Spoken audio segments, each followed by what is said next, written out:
sheet is going around, so that should be making its way. If you could sign that, that would be terrific. And I have a couple I've been returning some papers. We've got James, Mack, and Jackson. I have papers for you, so after this, maybe I can get those back to you, remind me of that. So I'm really delighted to have our guest speakers here. You have done some reading on the Good Neighbor Agreement already, so you have a little bit of an idea here. I will turn it over to them momentarily to introduce themselves. They have a short PowerPoint to sort of explain the situation, and then I will moderate their conversation. These guys can really, really talk. And it's really awesome. We had a conference call last week, and it was just great hearing these stories, which is really terrific. If you have questions, please just raise your hand and go ahead and ask them. That's okay in the middle of the conversation. That okay? Questions about anything. Yep. Yeah, about anything. Well, within reason. And then we should have some time at the end. I'll try to make sure we have some time for any questions you may have as well. Just want to let you know also that we're also videotaping this, but it's going to be only of the speakers, not of you. So normally if we're going to video in a classroom, I would get a release from all of you, but because it will not pan to you, I have not requested that of you, but you will not show up in the video. So any questions about today or Thursday? On Thursday, I will have negotiation information for you for next week's negotiation. Andrew, yeah. So for people who haven't done like the negotiation plan yet, for Thursday, next Thursday that's due, and then the following Tuesday is the reflection? Yep. Or are they both due on Thursday? The negotiation plan will be due by class time next Thursday. And then the reflection memo is, I can't remember, is that a week later? A week, Tuesday. yeah. So the following Thursday. Yeah. Okay. All right. All right, well, I'll just turn it over to you guys to introduce yourselves, and then we'll... Thanks a lot, Susan, and thanks everybody here. It's a great opportunity to give some experience about what's happening in our part of Montana to people that are young and curious and have a world to take care of themselves. I'm Jerry Iverson. I live on a ranch outside of Big Timber, Montana, and I am was at the time of the agreement, I was a sheep shearer, and currently I manage a ranch and work for Montana Land Alliance. I'm the chairman of the Good Neighbor Agreement Task Force. And these other, introduce yourselves. My name is Teresa Erickson. I'm the former staff director of Northern Plains Resource Council. I live in Billings, and I'm the daughter of an underground hard rock miner from Colorado originally. I'm Paul Hawks. My family ranches north of Big Timber in Melville, east side of the Crazies. And along with Jerry, we were some of the original negotiators of this agreement. And both of us now sit on the oversight committee which implements this thing. And been doing that for 20 years now. So. Oh, and I'm Mackenzie Morin. I am on staff at Northern Plains Resource Council, and I'm the Good Neighbor Agreement manager, so basically try to keep these guys in check. So this is the Good Neighbor Agreement, and the agreement is it's a legally binding contract. It's about 70, 80 pages long of the actual contract. And it's a document that describes the the binding relationship between the parties that I'll describe in this PowerPoint. So it's a legally binding contract between Stillwater Mining Company, and that's the company in the contract, and the other person in the contract is called the councils, and the councils are Northern Plains Resource Council and two of its affiliates, Stillwater Protective Association and Cottonwood Resource Council. Stillwater SPA is in Absaroka, and Cottonwood Resource Council is in Big Timber. And the GNA, it's a partnership between the local community and a company, a natural resource developing company that protects and enhances the natural values of the area and also the socioeconomic values of the area. So Northern Plains was founded in 1972, resulting from a conflict between coal development around the coal strip area and local ranchers. And there's several affiliates of Northern Plains, in different parts of Montana, but it's all Montana related. And so it organizes Montana citizens to protect water quality, family farms and ranches, and our unique quality of life. Stillwater Protective Association, one of the other councils, was founded in 1975 in relation to the Stillwater Mine that was developed along the Stillwater River near Nye. And the Cottonwood Resource Council was founded in 1988 in relation to the development of the East Boulder Mine on the East Boulder River. Currently, Paul and I and Teresa, we've seen 5 owners of the mining properties. The current owner purchased the properties in 1917, excuse me, We've been here long. 2017. And it's a company from South Africa, and it has mines all over the world, and so it's an international player in the minerals market. And you can see so Bozeman's over here, and there's Big Timber, there's Columbus, this is Interstate 90, and so the mines that are south of Big Timber on this mineral zone, and the Stillwater Mine is south of Columbus on this mineral zone. So we've got one mine on one end of the mineral zone and one mine on the other end of the mineral zone, and they're working the whole reef. It's one of the largest deposits in the world. It's a very significant platinum and palladium deposit. The only other areas in the world that produce platinum and palladium are South Africa and Russia. So this mineral zone is extremely rare in the international mining market.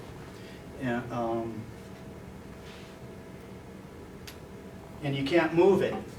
That's one of the big things about mining. One of the big things about our negotiation too was that the company couldn't threaten to take their development elsewhere.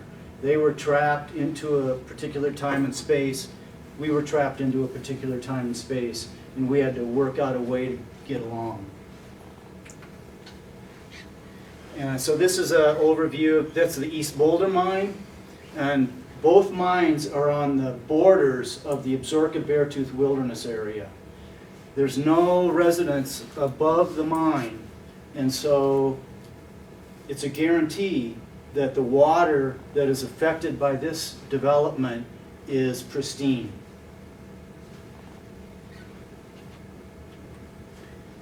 And this is the Stillwater Mine. Again, on the border of the Absaroka Beartooth Wilderness.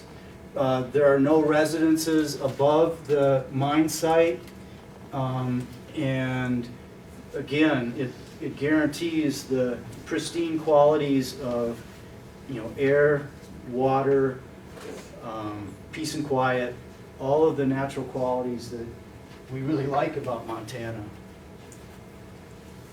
And so this is a little bit of a time frame of the Good Neighbor Agreement. And kind of a background of our negotiation. The company started developing or exploring in 1988 in the East Boulder Valley, and they applied for a water quality discharge permit, and that was their legal connection to the state that would not enable them to develop minerals. And the councils in Big Timber worked through all the public process to try to affect the terms of that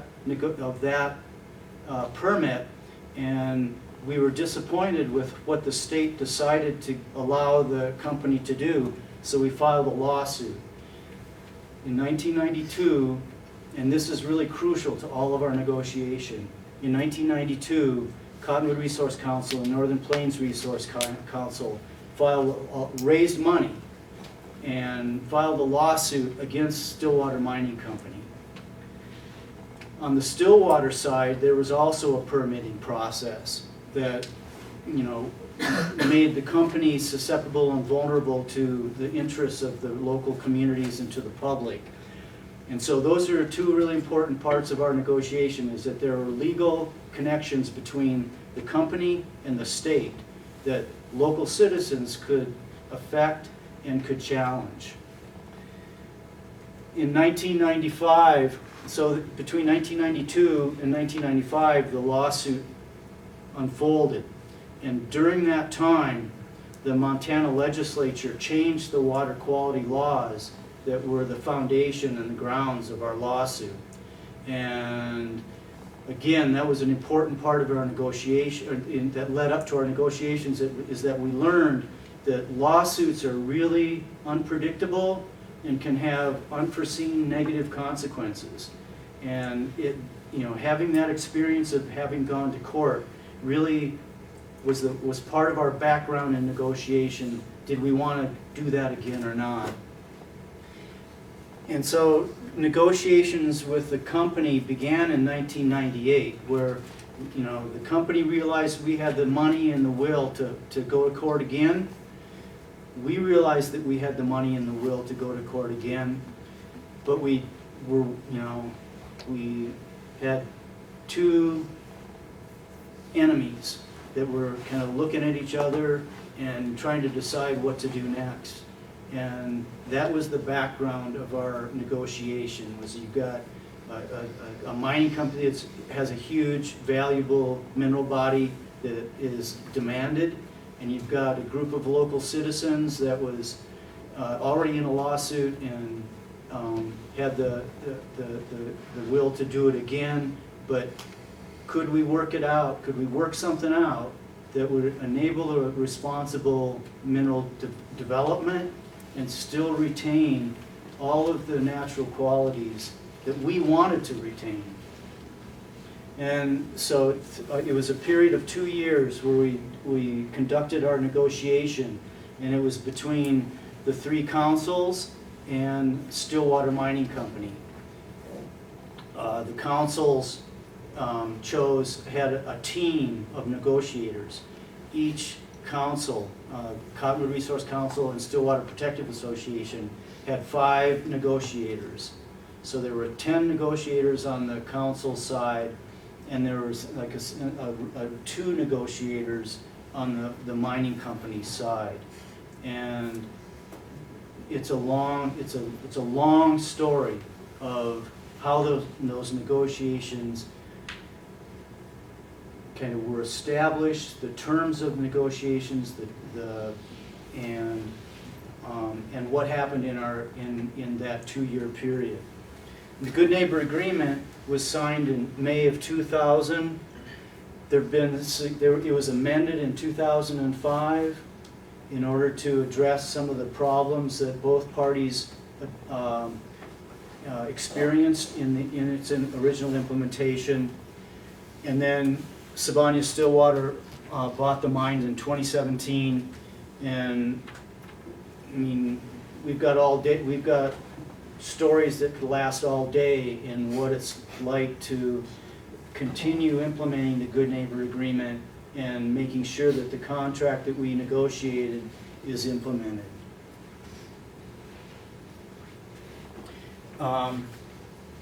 So the objectives are to protect the local community and maintain the pristine water qualities and biological communities at both mine sites.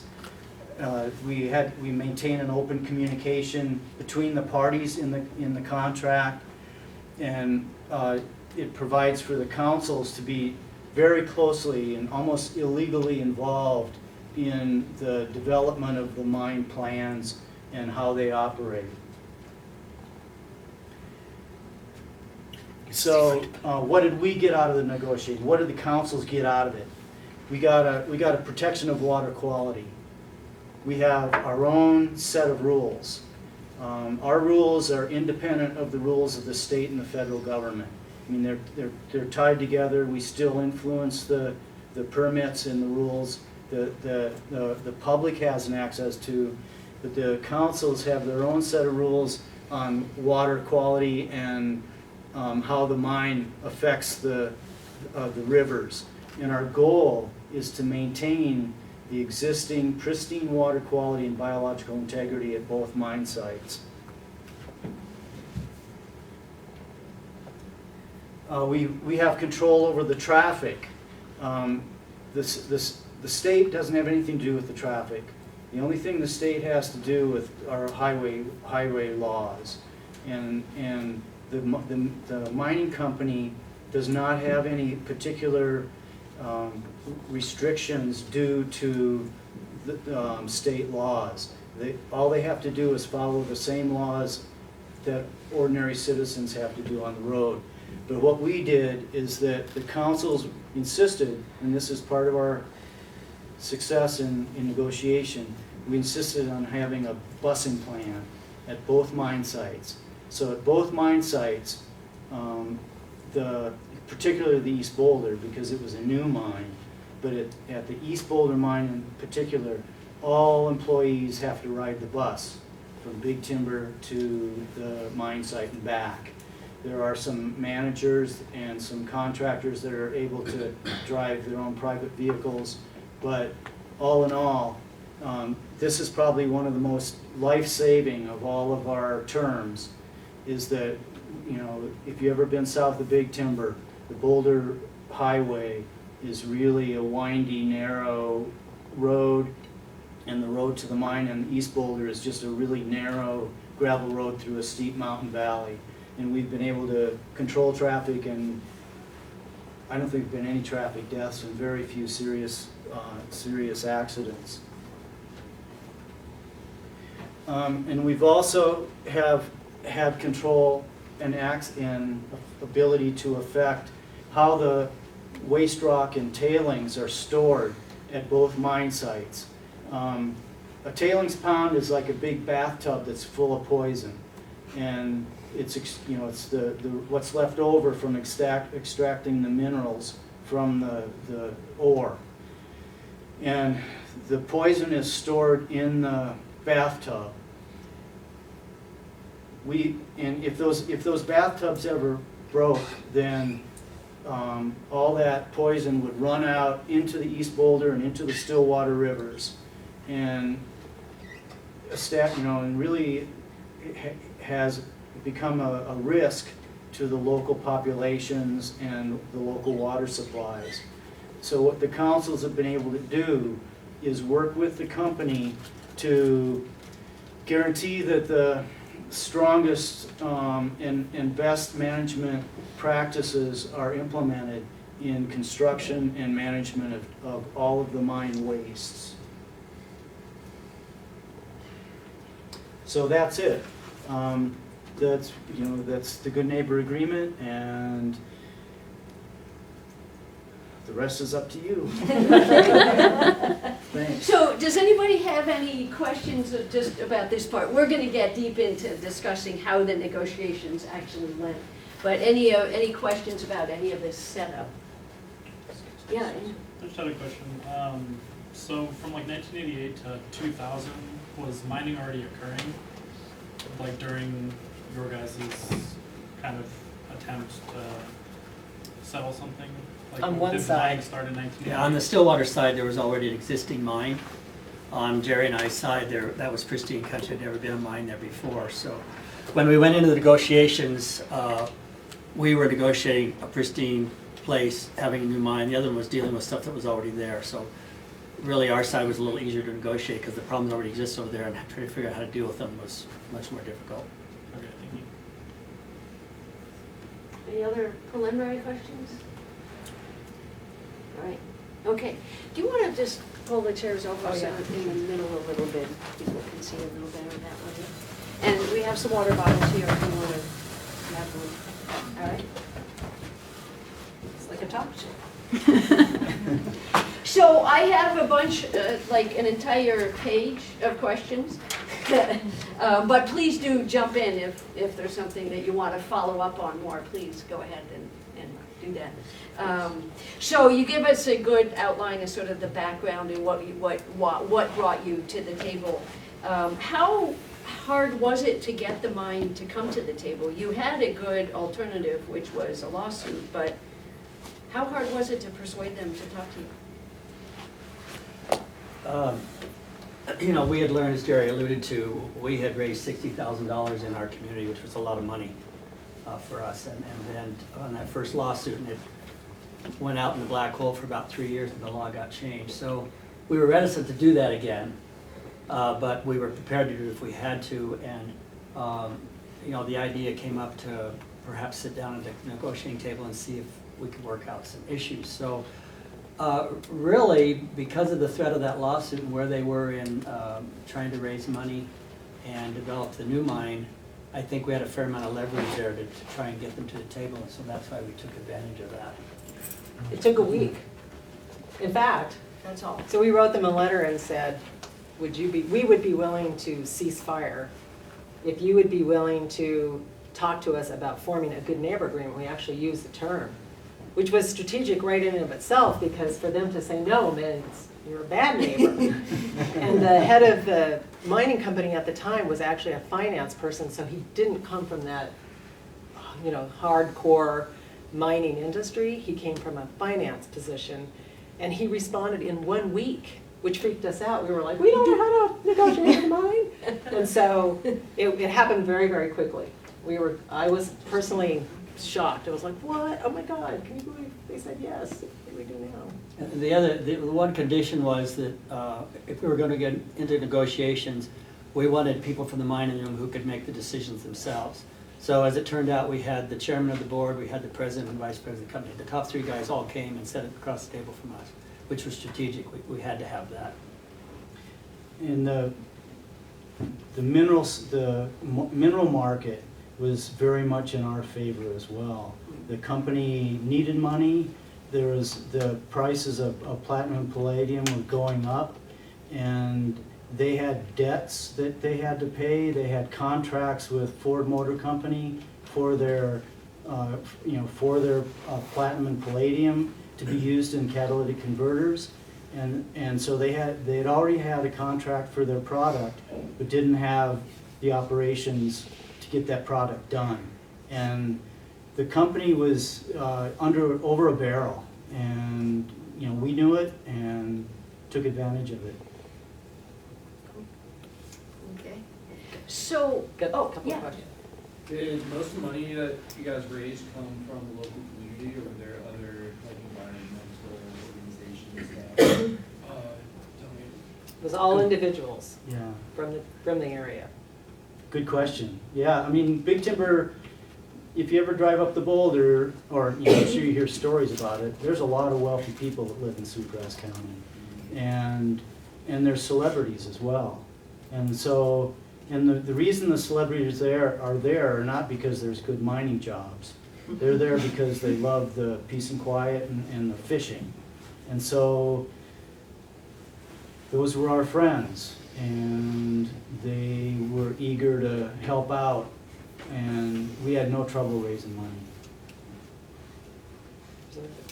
Yeah, so I'm from Washington originally, and we have a couple Superfund sites that are, like, are kind of struggling to contain some of them. So how does, like, the emergency protection plan work? Is there, like, a wastewater treatment plant that you have, or is there some sort of wall or containment system in the event that there's flooding or something like that? How does that work exactly? The emergency preparedness plan is more about communication systems with emergency response providers. It's just getting off the ground. I mean, I think that's one of the weaknesses of our current situation, is that the company has not strongly advocated for and has been a little bit hesitant to communicate with the public about the risks of living downstream of a major tailings impoundment. So, but that's also one of the council's main issues right now too, is that we are working with the county commissioners, the local sheriffs, the local ambulance drivers and fire departments to develop like an alarm system to respond to any sort of problems at the mine. But the mine is also proactive in its safety measures as well. They have the seismic detectors that are located on the specific points of each tailings impoundment, so that that measures if there's any shift in the walls of the impoundment, that it will notify it'll go to command headquarters and alarm the mining people of problems to be addressed. So, I mean, it's not, the company hasn't ignored the mining issue, or excuse me, the safety issue, but it's awfully hard to get them to go to the community and warn the community, because the community is like afraid of red flags, afraid of disasters and stuff. And that's kind of, that's part of what we're trying to do, is to make sure that the public is aware of the risks. Oh, yeah. Thank you. So, Tracy, you mentioned you were shocked it only took a week for them to say yes, so, and you said, uh-oh, now what? So how did you prepare for the negotiation? We, timing was for some reason on our side, and we had heard about a guy who was a negotiation attorney turned trainer who had negotiated some very big deals, like between UPS and Federal Express, and actually even some nuclear arms deals and things like that. And somehow he had a karmic realization and decided he wanted to help nonprofit groups figure out how to negotiate, because it is not something you're trained to do. Well, you are. Well, you are. And so we hired him, and that was our first negotiation, is we had to negotiate with a high-powered $750 an hour lawyer to come out and deal with us with our little, we thought it was amazing, $60,000. We have $60,000 to him, that's like nothing. But he was intrigued, and he We got came it for out. $5,000. Yeah, we got it for Pay $5,000. $60,000 for it. Yeah, and he came out and he did, well, I thought it was gonna be tips on negotiation, and whoa. We had it was only 2 days, intense days of a scenario. It was our scenario. He put a lot of work into it, and we were trained to negotiate, and we came out, I mean, just like, bring it on, bring it on. We were so prepared, and the biggest lesson was be prepared, and we went back out and spent weeks and weeks preparing for negotiations. So that's how we did it. It scared us. We were like, oh my God. And I think the mine, generally thought, yeah, there's some country people, we'll sit down with them and hash out a deal. And I think the first session, when our team used the word caucus, called for a caucus, they were like, called for a caucus? Oh my God, what is going on here? So we were more prepared than the mine was, basically. Wow.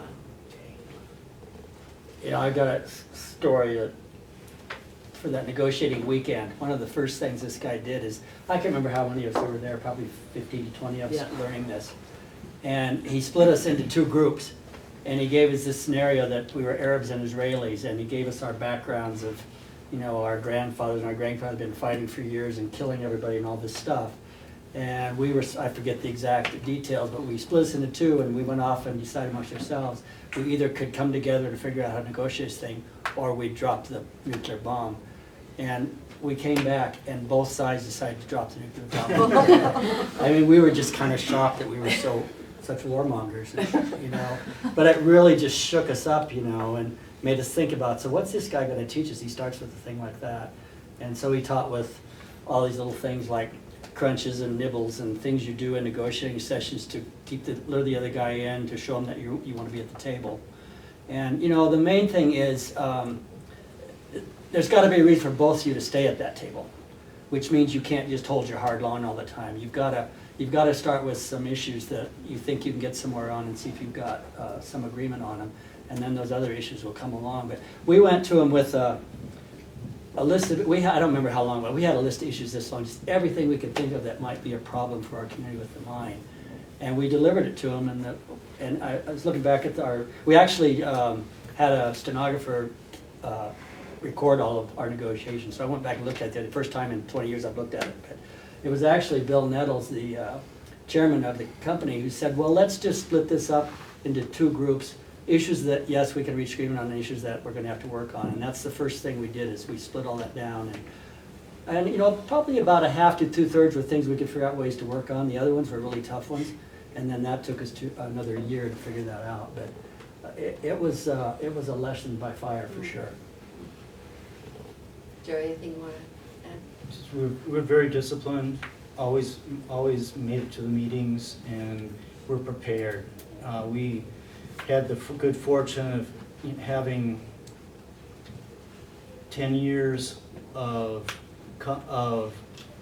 developing information concerning water quality and biological integrity, and so we were able to go back after negotiation sessions, meet with our mining engineer, meet with our water quality specialist, and be well informed in our negotiation.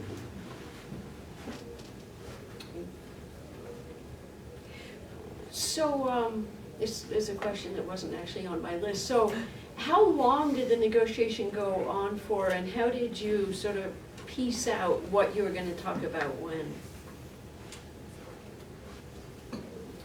You know, we actually had been talking with some of the managers at the mine before we ever got to this good neighbor agreement, because, you know, the mine on our side was coming about 10 years before we got to negotiation. We went through the whole environmental impact statement process, but as a public, we participated in that. Something that the state had passed called the Hard Rock Mining Impact Act, which protects local communities so that they have money coming in to pay for all the service you need. So we had been involved in that process for 10 years. So the people working at the mine knew our issues, knew where we were at disagreement on, and so all of that was sort of laid out. And by the time we got to the point of wanting to negotiate, it probably it took a whole nother year. But I'd say a good 2 years of laying out those issues. And then by the time we got to negotiating, I mean, we had to come to some determination.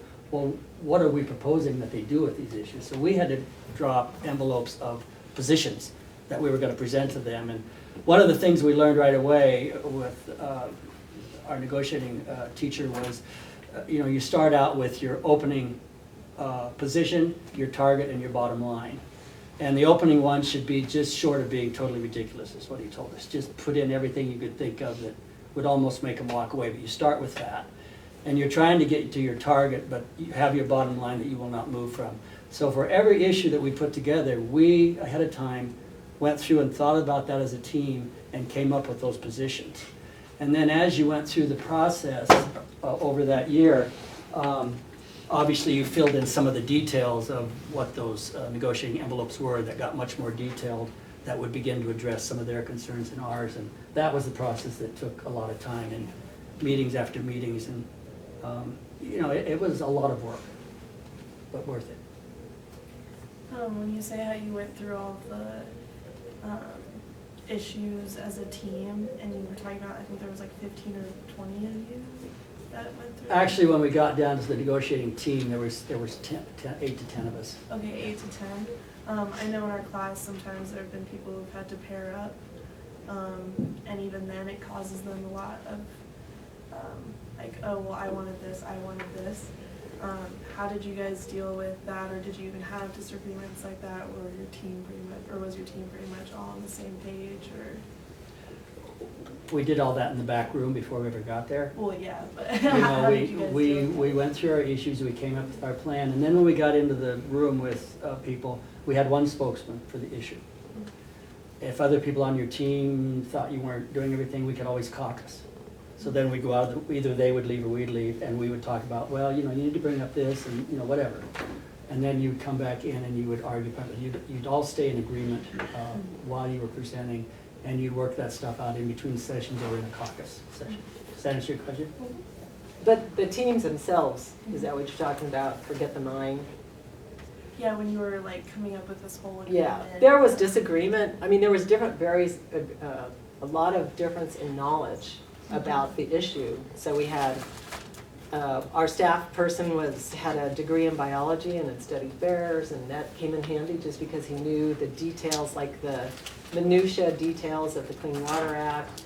Then we had ranchers who knew how water actually functions on the ground. We had a school teacher, we had, a well driller. We had this interesting variety of people that I think the variety of people actually gave us more creative solutions, even though it is harder to manage a bunch of people. Like the difference between one negotiator versus a team of negotiators, there's pros and cons. I'm sure it depends on what the stakes are, but because our community was at stake, the rivers were at stake, busing. Because one thing about the busing thing that Jerry didn't necessarily mention is there's 1,300 employees. And I'm the daughter of a miner. I know what miners, like no offense to anybody who's from that industry, but miners drink. And leading up to the busing, we had head-on collisions, we had crashes, and the mine didn't want bad reputation, so they would helicopter flight them to Billings, so it never showed up on the Sweetgrass County or the Stillwater County, accident rates. There's all of that subterfuge that goes on behind the scenes, and once the busing went into effect, people slept on the bus, because they're 12-hour shifts, so it's an hour each way. So the miners were more rested, they didn't have to drive their own cars, like the benefit to the community was huge, and we were fairly creative, together in coming up with those kinds of solutions. But I think the team approach, it's what we do, we don't really have any personality that's so great that we would have a lone negotiator, but I think in whatever situations you guys might be in, a lone negotiator might work. But it's harder with a team, but it's supposed to be hard, so it makes it good. And there's negotiations within negotiations. We negotiate with the company, with the other party of the contract, but there's also negotiation within each party. So the negotiators for the councils, they had to work it out and show up, behind the scenes. We had some heated debates about what should be included in the Good Neighbor Agreement and what shouldn't be. But, when you fight that out behind closed doors, but when you go out to negotiate with your other party, then you have to show a solidarity and unified front. Knowing that this was going to be like a relationship you'd have to establish with the opposing party, how did that affect how you guys negotiated with them? What was that again, please? So you guys have used terms like ceasefire and that you guys were enemies essentially. You guys are still working with the mining company, right? Right. So that relationship you have now, how is that different than it was prior to the negotiations? Yeah. Like, how's that been an ongoing process? It's become a lot more, I think, straightforward and It's friendly. friendly. Yeah. But we still have frequent disagreements, and we still negotiate. We negotiate all the time with Stillwater Mining Company, and the lessons we learned from our early contract negotiations stay with us, and we use them all the time. But it's gotten I think more friendly, and we all know each other's values now, but we still have conflicts. I thought I also heard you asking just when we first started negotiating how all that worked. And, the fact that we were members of our community and had lived there for a long time and wanted to protect our community, I believe gave us the standing we needed to stand our ground and negotiate as a neighbor would. As a good neighbor, you expect your neighbor to look out for your interest, and you look out for theirs. At least that's the way it works in the Rancid community. And that's the whole reason we use that neighboring idea, because neighboring is you look out for the community, you don't just look out for your own interests. And we wanted that mine to come in and be a member of the community and look out for the interests of the whole community by keeping our water clean and all of that. But that's not to say there was trust there right away, because there wasn't. I mean, they were traditionally on the other side of things. We fought them in court and all of that. And even after we signed this agreement, you know, it's one thing to write up a legal agreement. It's another thing to figure out how you work it on the ground and what it actually means. And Jerry and I were part of this, as others, but it took 5 years after we had signed that agreement of arguing with the mine and not trusting them, really, and they not really trusting us either yet, to figure out how you work it on the ground. But I would say that after that 5-year thing, we finally gave in to each other that, yeah, we're working the same thing. I now know who you are. I know when you're bullshitting me. I know when I can call a spade, and I'm going to, and you're gonna do the same thing to me. So you develop this relationship and respect, and even though you disagree with what they might be thinking, you respect them as another individual with another idea, and you're also after the same goal of trying to make this work for both sides. So, and now I'd say, you know, we've had another 15, you know, we've been at this 20 years, and many of those people in the environmental department have been there that whole 20 years. So we just have a relationship. We know about their families, they know about ours. You know, if we have trouble with them, we just talk straight to them and they to us. So it gets rid of a lot of that gray area where you don't know if how sure you can be about something. So but by this time, we're just negotiating equal to equal, basically, and it works pretty well, I think. Not to say, you know, there's times I remember staying at the table on an issue for 2 years before we came to an agreement. That's kind of been in the past, but even now, it takes a while to get to where we need to go. Thank you. Was the mining company originally like willing to negotiate, and like what was the benefit for them to actually negotiate with anybody? Like what if they were to completely avoid negotiating with the community? One was, like Jerry was saying, they had these contracts with Toyota or somebody for the delivered It was General Motors. General Motors for the product so they could turn it into catalytic converters. And they had this huge, it's basically like a giant auger called the tunnel boring machine, which is 16 feet wide, and it just drills, it's kind of simple, it's like drills a hole in the mine, you know, and they're coming at it from both ends. And it broke down because deep inside the mine, the temperature's different, they kept hitting water, hydraulics didn't work, and they were getting delayed. And we knew, because we'd done our research, that they were paying a fine for being late on their delivered price. So all we really had to do was delay. Well, we know how to do that. I mean, we can do that without hardly, you know, like we know the Montana Environmental Policy Act, the National Environmental Policy Act, the Water Quality Act, you know, all the laws that regulate mining, we know them really well. And we know where you can pull a chain and cause delay. And so it was the threat of delay. You know, how you're afraid of the fear, or whatever, what is that saying? That the fear of the thing is worse than the thing? But so just by threatening to delay them, they came to the table fairly quickly, because I think the finance guy understood that they were facing fines and delays, and their stock price was going to go down, and they wouldn't look like such a good deal because their technology wasn't working, and you know, it was in their self-interest to try and clear all that up and get rid of this little hornet's nest of nasty little flying insects that could, you know, make trouble for them. So it really wasn't that hard to bring them to the table. They were also in the process of trying to raise money for the new mine on our side.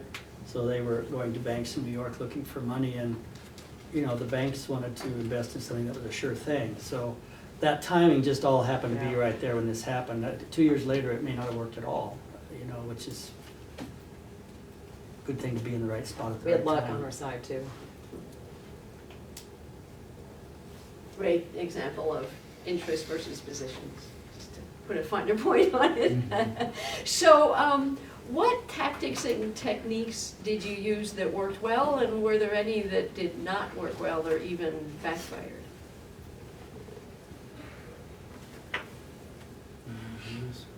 I can't think of anything that really backfired. Well, okay, I can think of a direct. One of our other ground rules was no lawyers in the room. Yeah. no lawyers in the room when we were negotiating. And we had been through the whole year of negotiating, and we were kind of at the final stage, and they brought their lawyer in. I don't remember why they brought it in, and we let it, I guess, but, and it was kind of getting down to the final language sort of stuff. And we could just tell from our side that this guy was really not into doing this. And he wasn't helping the process move forward with languaging we needed. He was actually gumming up the process. It pissed us off. And so we caucused, and we went out of the room, and we said, this guy has to get out of the room. Well, they decided, I don't know if they decided to keep him there, but the ultimate deal is we walked out. We finally said, you know, this really throws a wrench into everything. We thought we were pretty closest. We've got the hardest ones left to do, but we were really feeling like we could get there. And now we just think that, you know, you've got some lawyers who are not into this thing, and that gives us pause. So we walked out and left, and we let most of a week go by. And, you know, we were really disappointed because we had done a lot of hard work, and so had they, and we had, you know, we were seeing a way to the end of the tunnel, and all that work just going down the drain. And finally we got together on our side, and it was suggested that I give Bill Nettles, who was the chairman of the board, a call and just tell him of our disappointment, and we still would like to be at the table if they keep that lawyer out of the room, and we can go back and look at this thing again, and he agreed. So we came back in again and finished off the agreement. Probably took another month or two, but that was it was important to keep the lawyers out of the room because they've always got legal language that everybody doesn't understand, and there's just distrust there and all of that. And our position was, look, we can have a lawyer look at this once we get the principles down and the basic stuff down, and then we put legal language on it, then we can come back and see if it's what we need. But to have them in that negotiation process just did not work for us.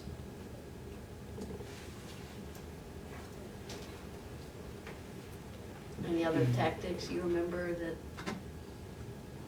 you planned? I think it was very sincere and authentic, and I think that an important part of our success was that the party on both parties were sincere. Both parties believed in what they were doing, and nobody was playing games. We were there to make an agreement, to make a contract, and to figure out a way. And so we stayed at the table because we believed we could accomplish something.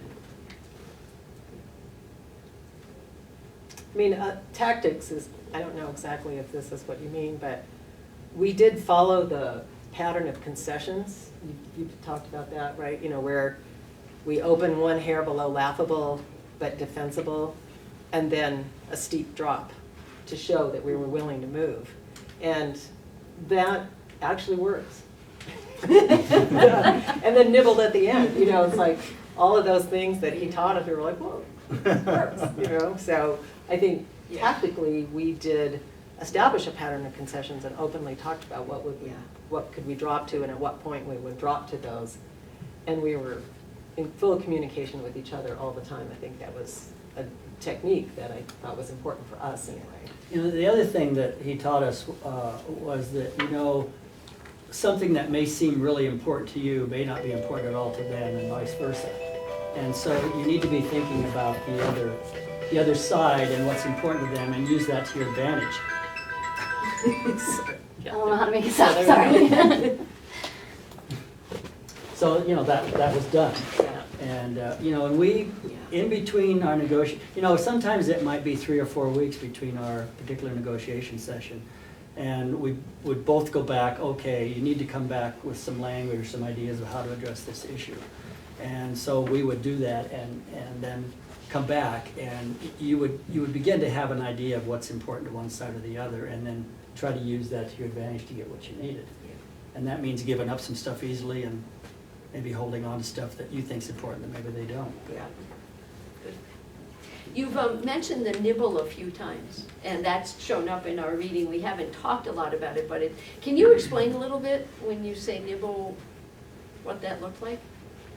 Do you remember? You used the term. I know. So did you. Yeah, I did.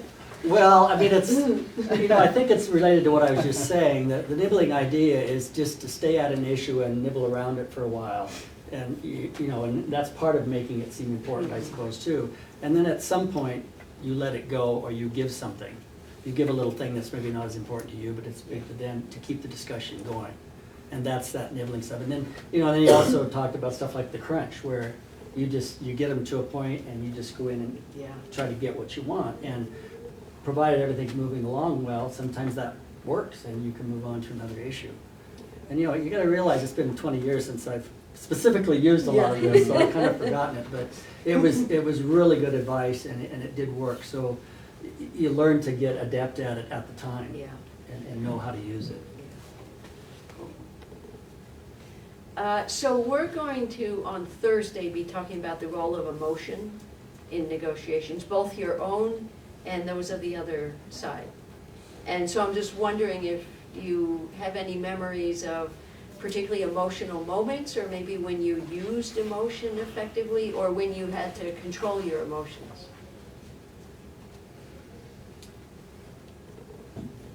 I mean, like I said before, both parties were dealing with things that they really cared about, and the company wanted to develop a economic venture, and the councils wanted to protect their natural resources and community. And so people were sincere, and people were there because they believed in it. And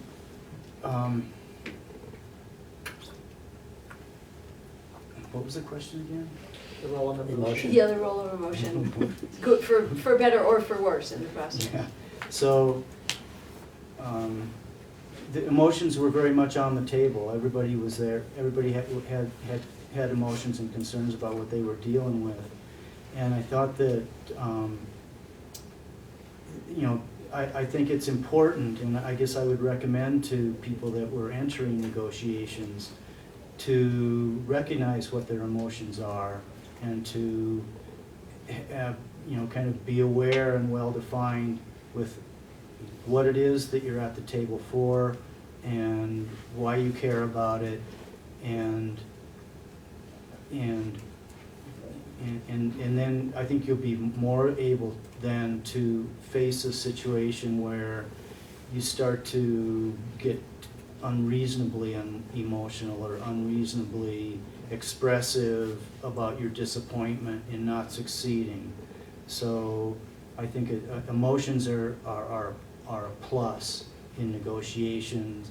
Extreme emotions are a negative, and it's important to know the difference. I would say, though, we had just a natural, unplanned, good cop, bad cop thing going on. And each side, the Stillwater side and the Sweetgrass side, had their cool, calculating hard asses. And they both happen to be female, which is kind of interesting. I mean, you know, I wasn't in the actual negotiations. I was all behind the scenes. And then we had, I know the mine figured this out, like who were the people who really wanted to make peace. That'd be Paul on the Sweetgrass side, and then, you know, another guy on the Stillwater side who, you know, the mine knew, like, these guys really want to make it happen. These two women are, I don't know, you know, just, so that did contribute to the creativity, I think, eventually of the solution, and also for them to realize that they couldn't satisfy just one person. They had to satisfy the whole team, and so emotion was present, and certainly present behind the scenes. Yeah, definitely. I mean, there were some heated debates, and we did know, though, at the end of the discussion, we're all on the same team when we leave here. And we did have one defector, sort of, who we had agreed we would never talk to the press, and this person broke ranks and talked to the press and jeopardized a lot of things, and got taken to the woodshed by the team, and, you know, just all of that behind the scenes. There's a lot of emotion behind the scenes, for sure. That is an important part of the strategy too, is just, you know, we made that up right up front, that all this stays in-house until we get to a place where we can go public. And we just, you know, it'd just be basic things like, talks went well, we've reached some, we've gotten some benefit on some of this, and we're still working on issues, that sort of thing. But on the emotional thing, I'm probably also known as one of the more emotional people on the committee, I would say. Not so much in anger and that sort of thing, but my emotion comes from passion and my love of place. And, you know, I stand on that ground, and I'll defend it when I need to. And it's powerful, it can be powerful, but you can also get carried away and push people off. So, you know, there's times you use stuff like that though. And I'm not saying it's something you just casually use or you don't use with discretion, because it's heartfelt. It comes, and there's places when that's an important thing to say then and there. And maybe stop the discussion for a while and back off and then come back in again. But that emotion stuff is worth it. It's necessary, I think. But, you know, people that come from another area are not necessarily going to have the passion about your place that you have in your area and some place that you love. And so you're gonna argue that to the death perhaps, or at least give it a shot. And it's gonna have to be a pretty good argument that takes you away from that. So. So I was just wondering, like, with your 10 people that went into the negotiation, were they volunteers or were they picked, like, for whether they could handle emotion, what their expertise were, everything like that? They were volunteers. They were volunteers. We didn't pretty much stuck with them. Yeah. Yeah. Each person kind of had their role in the negotiation, and you know, depending on what the issue was, we might have a particular spokesman on that issue and somebody else on another issue, and we'd do it that way. But it isn't like people were rushing to come negotiate, so we were who we were. Yeah. You know. They were elected, but Yeah, we were elected. 2 councils each got elected. And sometimes in these rural towns, it's like whoever has a pulse, you know, you get recruited to one of these positions. And the time? Yeah, and Yeah. the time, and of course, we had no idea how much time it was gonna take. Just think of all the things you would never do if you really knew what it was gonna take to get it done. Yeah, look at us, we're still here 20 years later doing this. That wasn't our plan. You know, and we don't get paid to participate in the Good Neighbor Agreement. We have one thing that the company does provide the budget to implement the agreement. We currently have a budget of about $250,000 a year. And with that money, we hire our technical consultants and our Good Neighbor Agreement Good Neighbor Agreement manager and administrator. But the local citizens do not get paid for participating. I have a few more questions about the agreement itself, but before we get to that, I'm interested in whether you faced any ethical dilemmas during the negotiation, either within your team or with the other party. The one that maybe comes to mind is that at some point in the agreement, the CEO of the other side said, we want you to ensure that no other environmental group will ever sue us. And, you know, I can understand why they would want that, but there's no way in agreement you can keep somebody else from suing you. And so obviously that didn't live much of a life, but what's happened though is because we've been part of this agreement for 20 years, and we know that mine pretty much inside and out, and we've maintained a good environmental record for that company. They haven't had any lawsuits in 20 years. So while ethically at the time we sort of had to struggle with that and never really seriously considered it, you know, I can understand why they were suggesting we might try to do something like that. But as it turns out, it took care of itself, really. We negotiated directly with the mine and excluded all public agencies. And I don't know if that was really an ethical, that was more like, if we include agencies, this will never come to pass. Because Agencies mean government. Yeah, Yeah. like the Department of Environmental Quality and the Forest Service, because they always side with the company. So we didn't want them involved. So we did face some criticism for that, because we just sidestepped all of that and excluded them and went directly to the mine, which is what made it really powerful, because this thing is enforced through contract law, not environmental law. So it makes it quite unusual. But an environmental group did come out swinging against us, saying we had cut a backroom deal, and we were like, well, yeah, we did, and we won. You know? Yeah. And we wouldn't have any other way. And so you just face criticism like that. But I don't think it was an ethical dilemma for us, but some would say it was. Anytime you face the issue of compromise, I think it makes it an ethical issue. You have to decide what you're willing to give up of your values how strong your values are. And it gets real uncomfortable to acknowledge that you may have been wrong, that you are going to allow a certain kind of development, and you pay the consequences of being called a compromiser.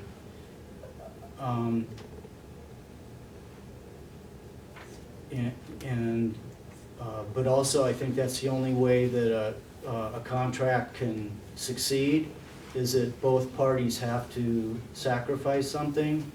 One of the things that the council sacrificed in negotiating the Good Neighbor Agreement is the Good Neighbor Agreement has a section in it that commits the councils to its demands being economically and technologically feasible. We cannot make a demand of the company that is not technologically feasible or economically feasible. So that's a strong commitment. It's also a strong ethical challenge. A lot of, clean water, clean air, open space, those are all like really valuable commodities. And some people say that you should make no compromises in those things. But we have to face that challenge of working with a company that that has negative impacts, and we are limited by the economic and technological feasibility of our values. Probably one of the hardest things for us to give up, and it came at the end of the agreement.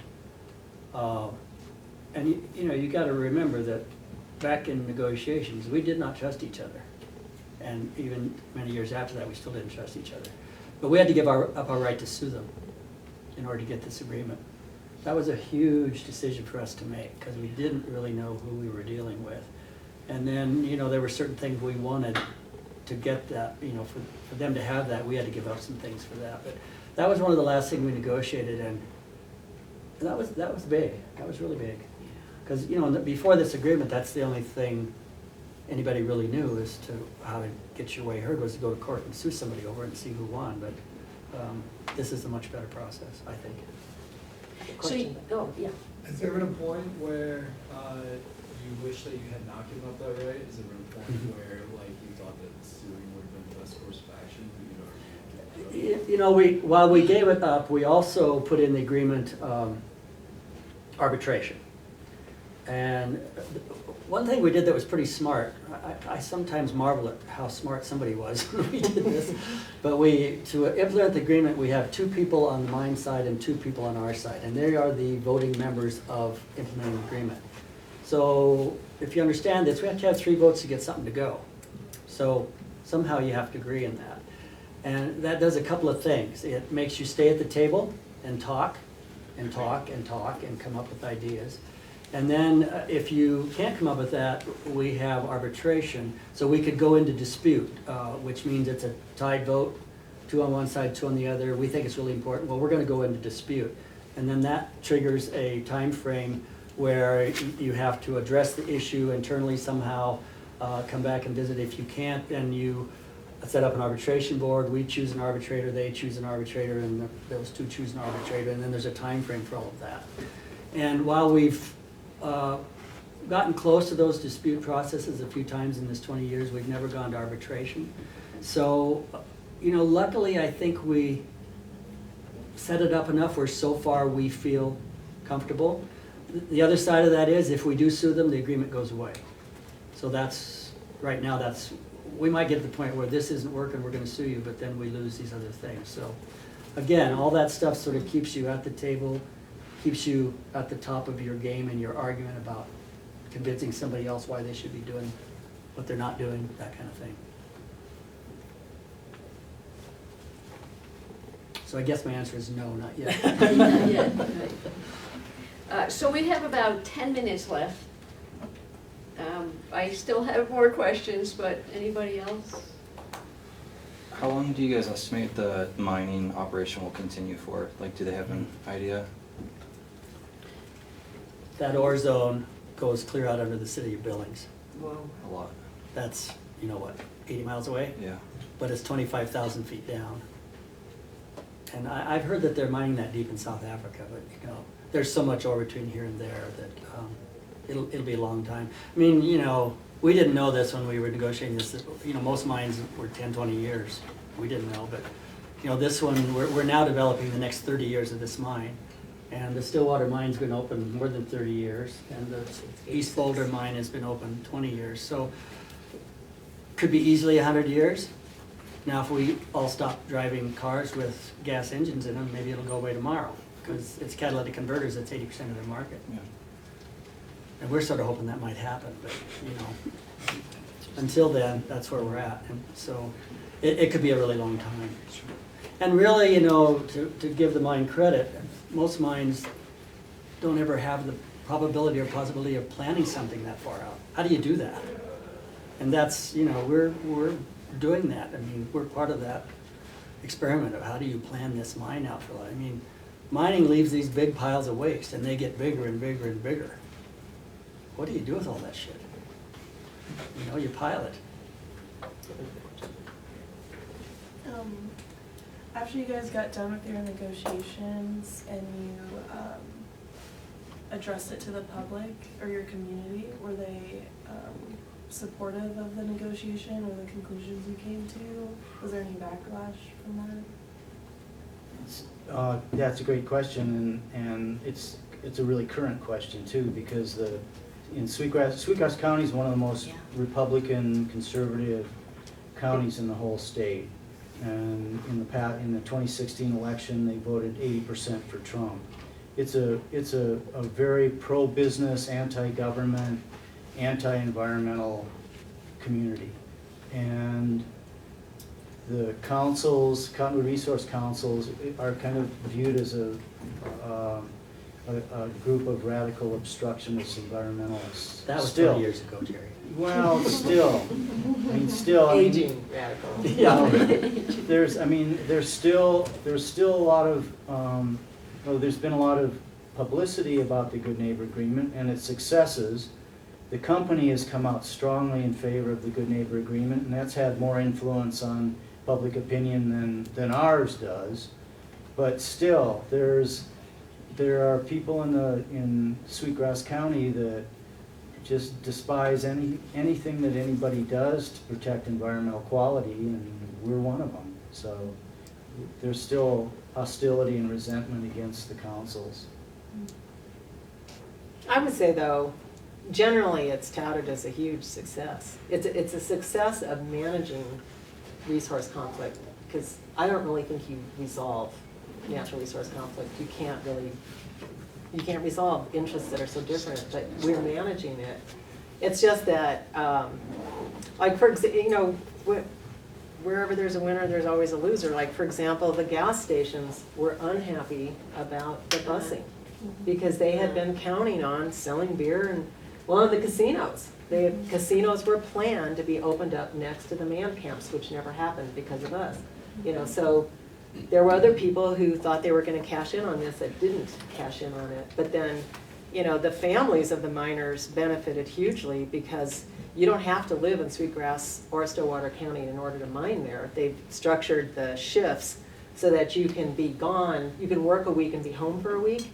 You know, and that is hard on a family, but it's harder on a family if you're gone, you know, all the time. And so, you know, there's just always going to be people who benefit and people that don't benefit. But overall, I think it is widely seen.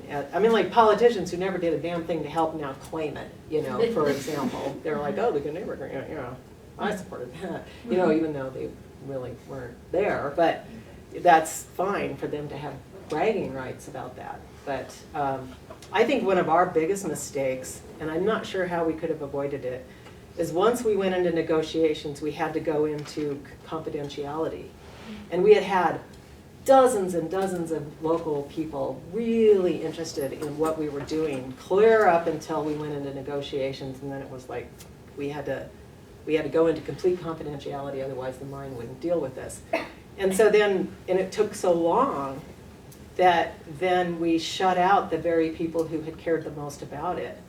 And we can say anything except it's going, well, and, you know, our issues are getting resolved and stuff like that. And that lack of communication hurt us, I think. And because people forget about it and they forget about the details, and then a year later it's like, oh, it is a good agreement, but we disengaged them. And that is just tactically a mistake from a community organizing standpoint. But I think largely the Good Neighbor Agreement has a good reputation. I think it has a great reputation. The unfortunate thing, it's the only one in the hard rock mining industry that we know of. You know, and that comes back to our side of an agreement. I mean, mining companies are really reticent to go into a legal agreement when they don't know who the hell they're dealing with. And you know, that's why I would say the model that Northern Plains has, where you organize in a local community and the people actually live there and live there long term, and they're actually representing themselves in their community. That is why this agreement has worked. I mean, people like Jerry and I have just decided, well, that's part of our life's work. We're just going to do this because it's important to us to have this in this community. And the company really appreciates that they know who they're dealing with and that there's some stability there. And then on the state side of things, the state government, in essence, how it's worked out is we do a lot of the work they would have done before it ever gets to the state, because all those issues come up, we hash them out. By the time they send their permit application to the state, many of these issues have come to a better place. And then when it goes to the public, there's a little less to have to argue about because some of it's been laid out. So in that sense, it's kind of streamlined the mine's permitting, which is great for them, you know, and hopefully decisions have been made along the way that make it a better mine than what was originally proposed. So sort of unintended consequences, but I think they're good consequences. It's considered a green investment for two reasons. One is because it's pollution control, but also because it enjoys this reputation of having a relationship with these environmental groups. And so the finance people can actually sell this in Wall Street as a green investment, which is a rising opportunity. And so the mine's benefited hugely from their relationship with us. That's a really, really powerful point. A good one to end on, because I think we're out of time here. I still have a lot of questions. So thank you, everybody. Great questions. Really appreciate your participation. Thanks, everybody. Really appreciate your attention. My name is Jerry Iverson. I'm the chairman of the Good Neighbor Agreement Task Force. I live on a ranch outside of Big Timber, and I was a member of the original negotiating team for the Good Neighbor Agreement. My name is Teresa Erickson. I'm staff with Northern Plains Resource Council, and I did not actually engage in the negotiations directly. I was behind the scenes. And just way of background, I'm the daughter of an underground hard rock miner, so I brought that perspective to this whole issue. I'm Paul Hawks. Our family ranches north of Big Timber, east side of the Crazies at Melville. And I was also one of the original negotiators of the agreement.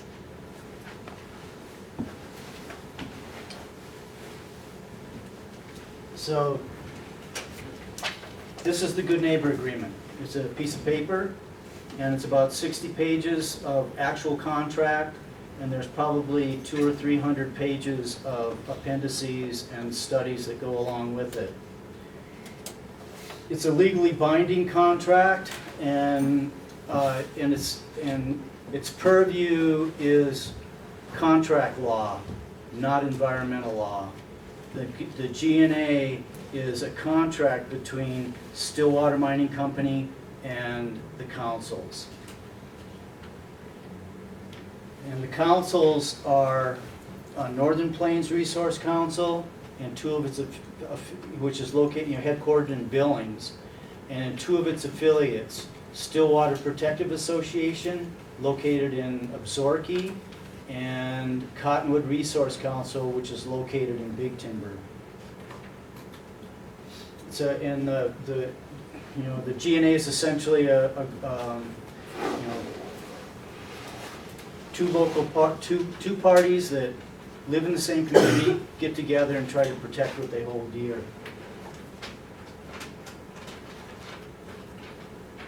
And so the Northern Plains was created in 1972, and it was mainly in a reaction of local rancher landowners that were being affected and influenced by the development of coal extraction around Colstrip. So that was the beginning of Northern Plains. And then in 1975, SPA started, and that was mainly in reaction to the potential development of platinum and palladium mining along the Stillwater River. And then in 1988, the Cottonwood Resource Council was formed in response to the exploration and potential development of a platinum and palladium mine along the East Boulder River south of Big Timber. Paul and I and Teresa have seen 5 owners of these mineral properties. In 1917, it's the same thing I said before, there's something stuck there. In 2017, the properties were purchased by Sibanye Stillwater, which was Sibanye Gold at that time, from South Africa. And that's a large international mining corporation, had employed over 65,000 employees, and they bought the Stillwater mining properties, and there are only 3 sites of platinum palladium mineral in the world: in Russia, South Africa, and Montana. And all of the platinum palladium for catalytic converters and other uses are from those 3 sources. And now Sibanye Stillwater owns all of the properties in South Africa and in Montana, and its only competitor is Russia. So there's the kind of the location. This is I-90, and east of here, the first town you come to past Livingston is Big Timber, and then it's Columbus, and this is the JM Reef, the platinum palladium reef, and the access is from Big Timber up the Boulder Highway and from Columbus up to the Nye Highway. The Absaroka Beartooth Wilderness area is like about right here. So this mineral body is right on the border of the Absaroka Beartooth Wilderness area. That's the East Boulder Mine. It's the head of the valley, and there are no residences above it. So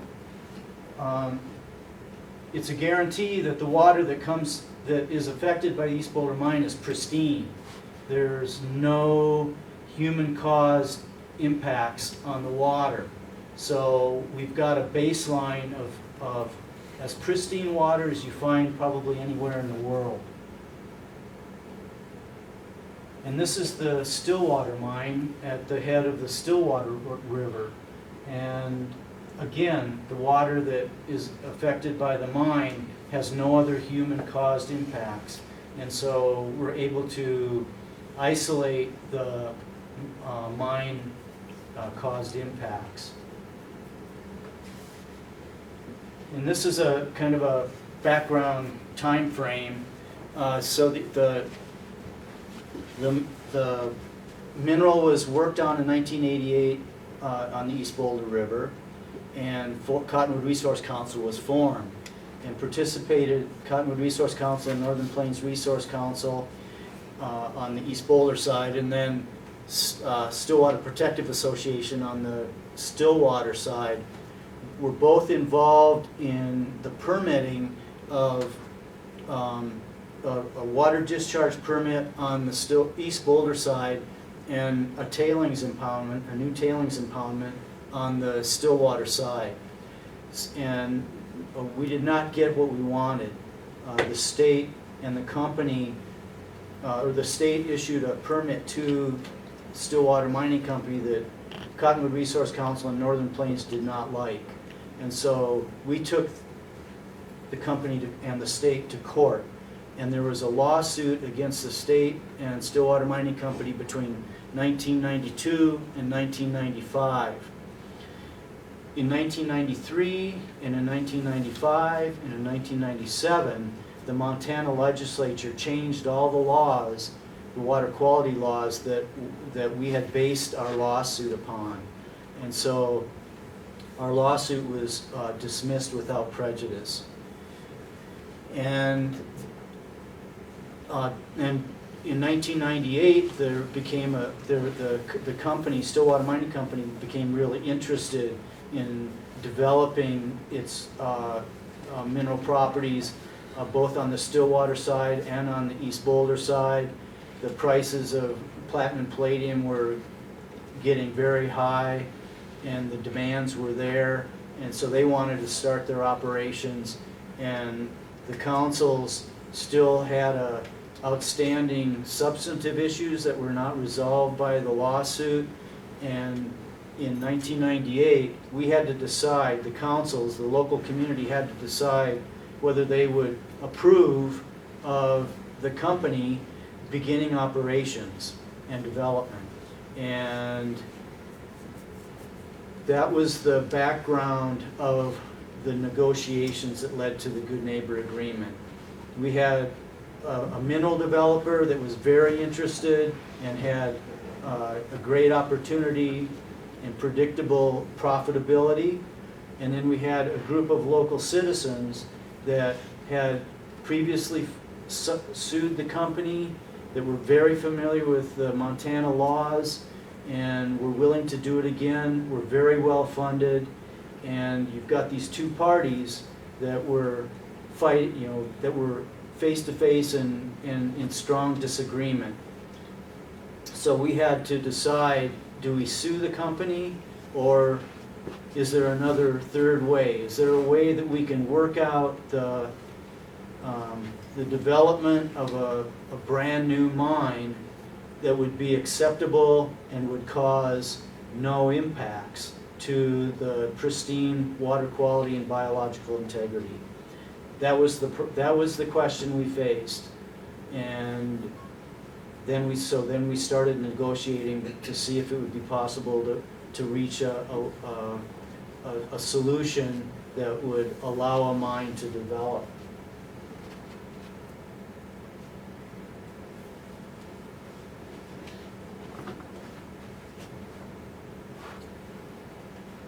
We had real strong values that we wanted to protect, and really the main thing that we wanted to protect was the pristine water quality and biological integrity of the waters, and we wanted to have a way of influencing the way the mines develop.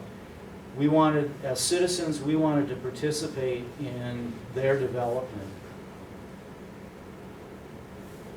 And so out of that negotiation, what did we get?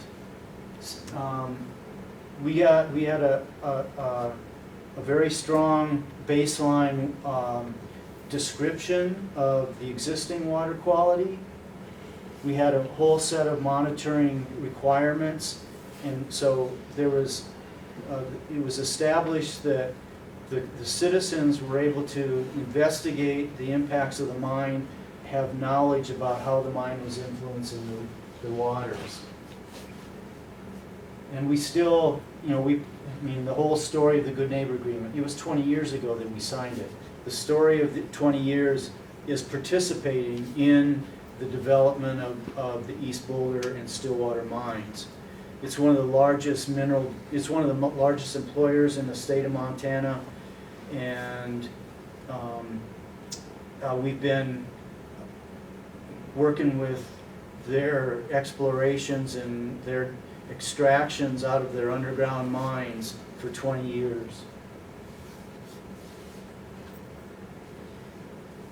We were able to accomplish a control of the traffic in our local communities.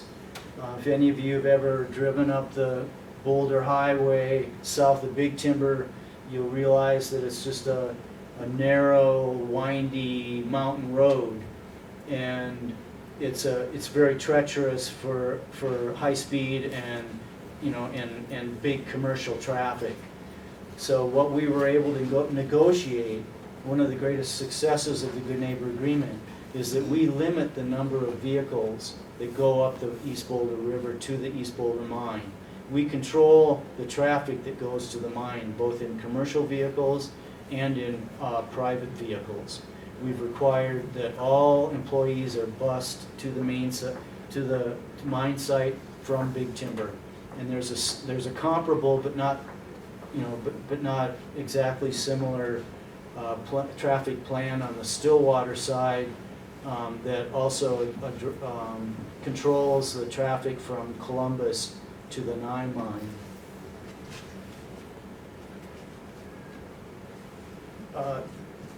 Both the Stillwater Valley and the East Boulder Valley are kind of a narrow containments. And at the heads of each of those valleys, there are these enormous bathtubs of toxic waste. A tailings impoundment is, it's just a bathtub bowl of the tailings that's extracted or that's created during the process of removing the ore from the ore rock. And the platinum and palladium goes through a process of concentration, and the leftover toxic soup is put into a tailings impoundment. And so you've got these big containers of toxic waste at the heads of these valleys. And one of the things we've been able to do in the councils is to make sure that the company, to have knowledge of safety and risk, but also to make sure that the companies develop and build these tailings impoundments with the highest level of safety requirements that are feasible. So one of the consequences of the Good Neighbor Agreement is that we've been able to improve and guarantee, well, at least to improve and understand the risks involved of living downstream of a tailings impoundment. And there are risks. So that's the background of the Good Neighbor Agreement. And now we'll be open to questions and try to see if our case helps you understand how negotiation works. Good, thank you. So, as I said, I've got lots of questions. Anybody have any questions so far? Justin, go ahead. My question is about the tailings impoundment.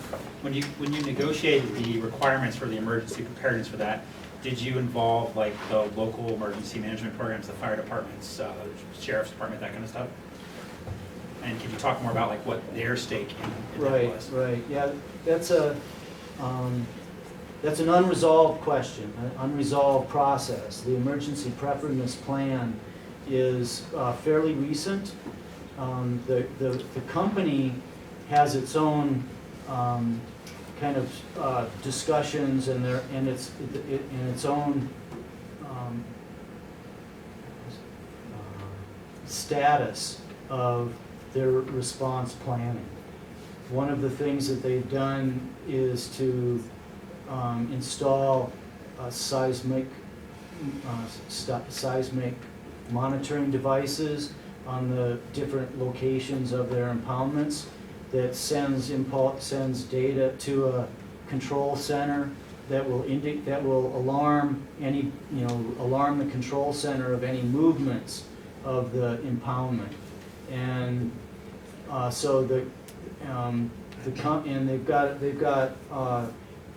annual, at least, frequent observations and investigations of the impoundment by the engineer of record. Comes out every year and goes over the impoundment and looks at, see if there's any weak spots or anything. The emergency preparedness plan is the communication between the company and the local community about what to do in the event of challenging circumstances at the mine. And that's being worked out right now, where if the company has concerns about the safeties of the mines, they will contact the sheriff, the fire department, the emergency relief services, county commissioners. So, and there's a plan in place for implementing that. They practice it once every 5 years to do a tabletop exercise of a failure, and then how to communicate that. But one of the current issues with the councils is that we're trying to get the company to do more frequent tabletop exercises and to have a strong communication protocol with the downstream public. I mean, currently there's no communication with the downstream public, and the councils think that's a mistake on the company's part, and that's something that the Good Neighbor Agreement is working on. Okay, I have 2 questions. First is out of curiosity. What is that in your hand, ma'am? It's a tape recorder. Okay. Yeah, so just so you know, these guys are videoing their presentation for their own use. Okay. The video will not get any of you in the picture though, so we have not asked for releases from you because you won't show up. But I guess your voice will on the recording here. Yeah. We've never done this before, so we actually want to capture what it is we've been doing and have a record of it. Yeah, that's pretty cool.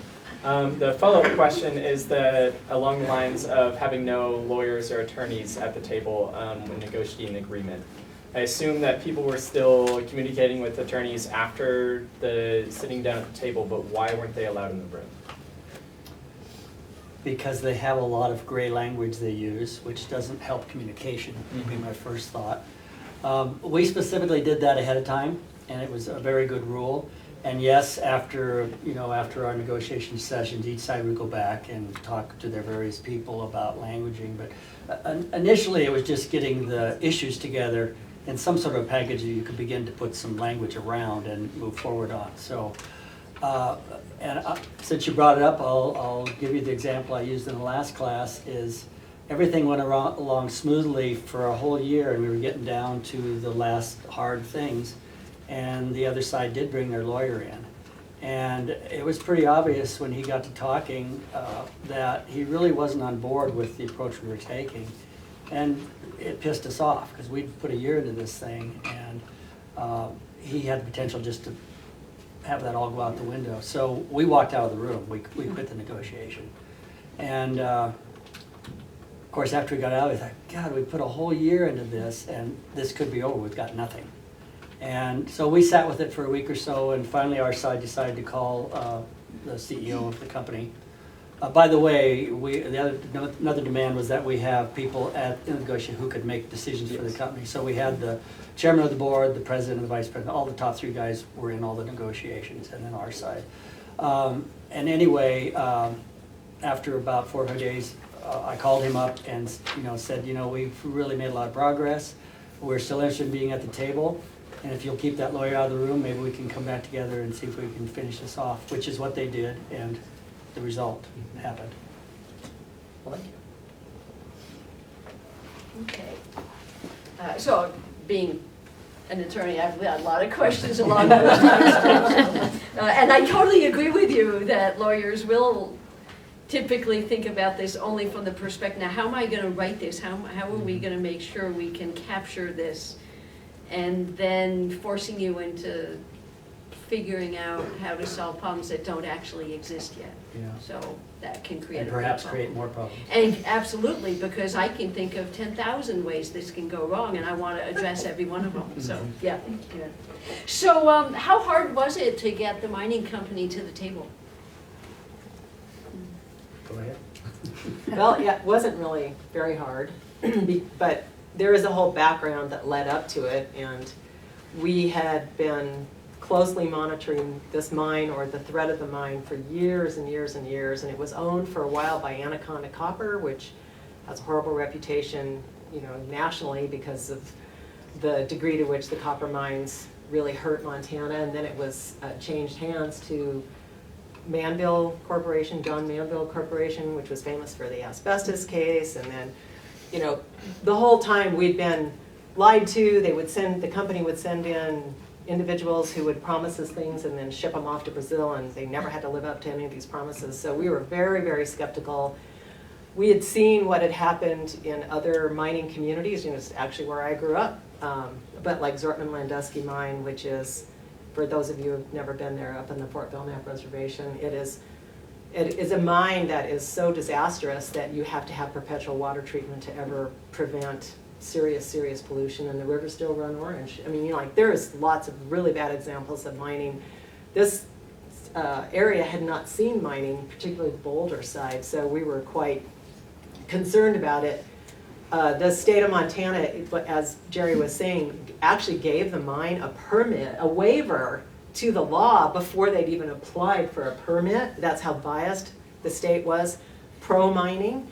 And so we ended up suing, and we also knew a lot about the mine. We'd done a lot of research on the mine. We knew all the laws that regulate mining. And we knew that the company had invested in technology. It's like technology, it's actually really simple. It was just this giant auger that bored into the side of the mountain, and it broke down constantly. And we were monitoring this constantly, and we actually had a lot of deep throat miners who were very concerned. They were unhappy with the company, they were seeing some problems. They would secretly talk to us and send us things. So we had our ear to the ground. And we knew that the company had promised delivered product to General Motors, and that they were being fined or potentially fined every day that they were late in delivering this product. So we knew that really the only thing we had to do was cause delay. And the company knew this as well. And one day we met in Reed Point, both the Stillwater side and the East Boulder side, our folks, and we made a list of all the ways we could mess with the mine in a way. And we went to the new president, he was the chairman of the board. And we said, we had been taught about good neighbor agreements in California that were agreements that this organization put together with refineries. And so we knew about the concept of good neighbor agreement. We love the term good neighbor agreement. So we wrote him a letter and we said, we would be willing to not do all these things to you that we know we can, that will cause delay, if you will stop the clock on everything and sit down with us and negotiate a good neighbor agreement. And we actually used the term good neighbor agreement, and we were very tactical about that because we figured if they said no, it was like, oh, you want to be a bad neighbor? Well, And so, but the thing, so we did this, and we were really proud of ourselves, and he responded in 1 week and said yes. We were like, oh my God, we don't know how to negotiate with a mine. So it was not hard to get the mining company to the table. And part of the reason was because the president of the company was a finance person. He wasn't a mining guy. And the mining industry tends to be very hardcore, anti-environment, much more staunch. This guy what he wanted to do was sell stock, shares of the mine. And so he was much more willing to negotiate, much more open-minded, and he agreed right away. It scared us, actually, because we were not prepared to negotiate with a mine in 1 week. So it wasn't hard, actually, to get him to the table. So, go ahead. So you got them, how hard was it to actually prepare to go into the Yes, that's like a whole nother story. Yes. Good. So we ended up hiring a negotiator trainer who came out from DC for a weekend. And actually Teresa was more involved with actually hiring of this guy, but it turned out to be the appropriate thing to do. There were probably 15 to 20 of us who were, just citizens, haven't really done any negotiation of any kind. And he came out for the weekend and put us through a workshop and, blew our socks off with just learning about how you negotiate and how you keep your standing and that sort of thing. And the story I like to tell is that I think it was that first day he divided us up into two groups and gave us our background stories about one side was Israeli and one side was Arab, and they'd been fighting for generations and killing each other's family and all that sort of stuff. And he gave us this problem to figure out, and there was either figure out how to come together and work in the community or essentially blow each other up. And we went off and did our talking about everything, and both sides came back and decided to blow the other side up. And we were blown away. Because, that is not the people we thought we were, but nonetheless, so that really opened our eyes to, wow, we've got some learning to do here about how you finesse your way through keeping people at the table and talking and that kind of thing. So that kind of set the stage, and frankly, had we not had that training, it probably would not have gone as well as it did. But we learned a lot of things, and what we learned is you have to go into negotiation prepared.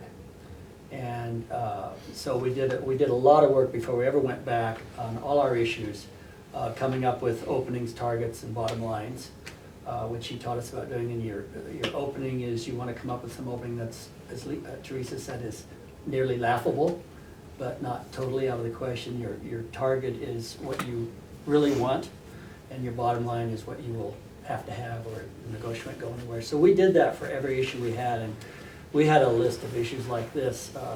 When we first went in and met with them, we had this big long list, and the CEO of the company, we were trying to figure out, well, so what do we do with this list? How do we begin to tackle this? And he finally said, well, let's go through it and divide it into two. Those that, yeah, we can see a way through this, we can come to give.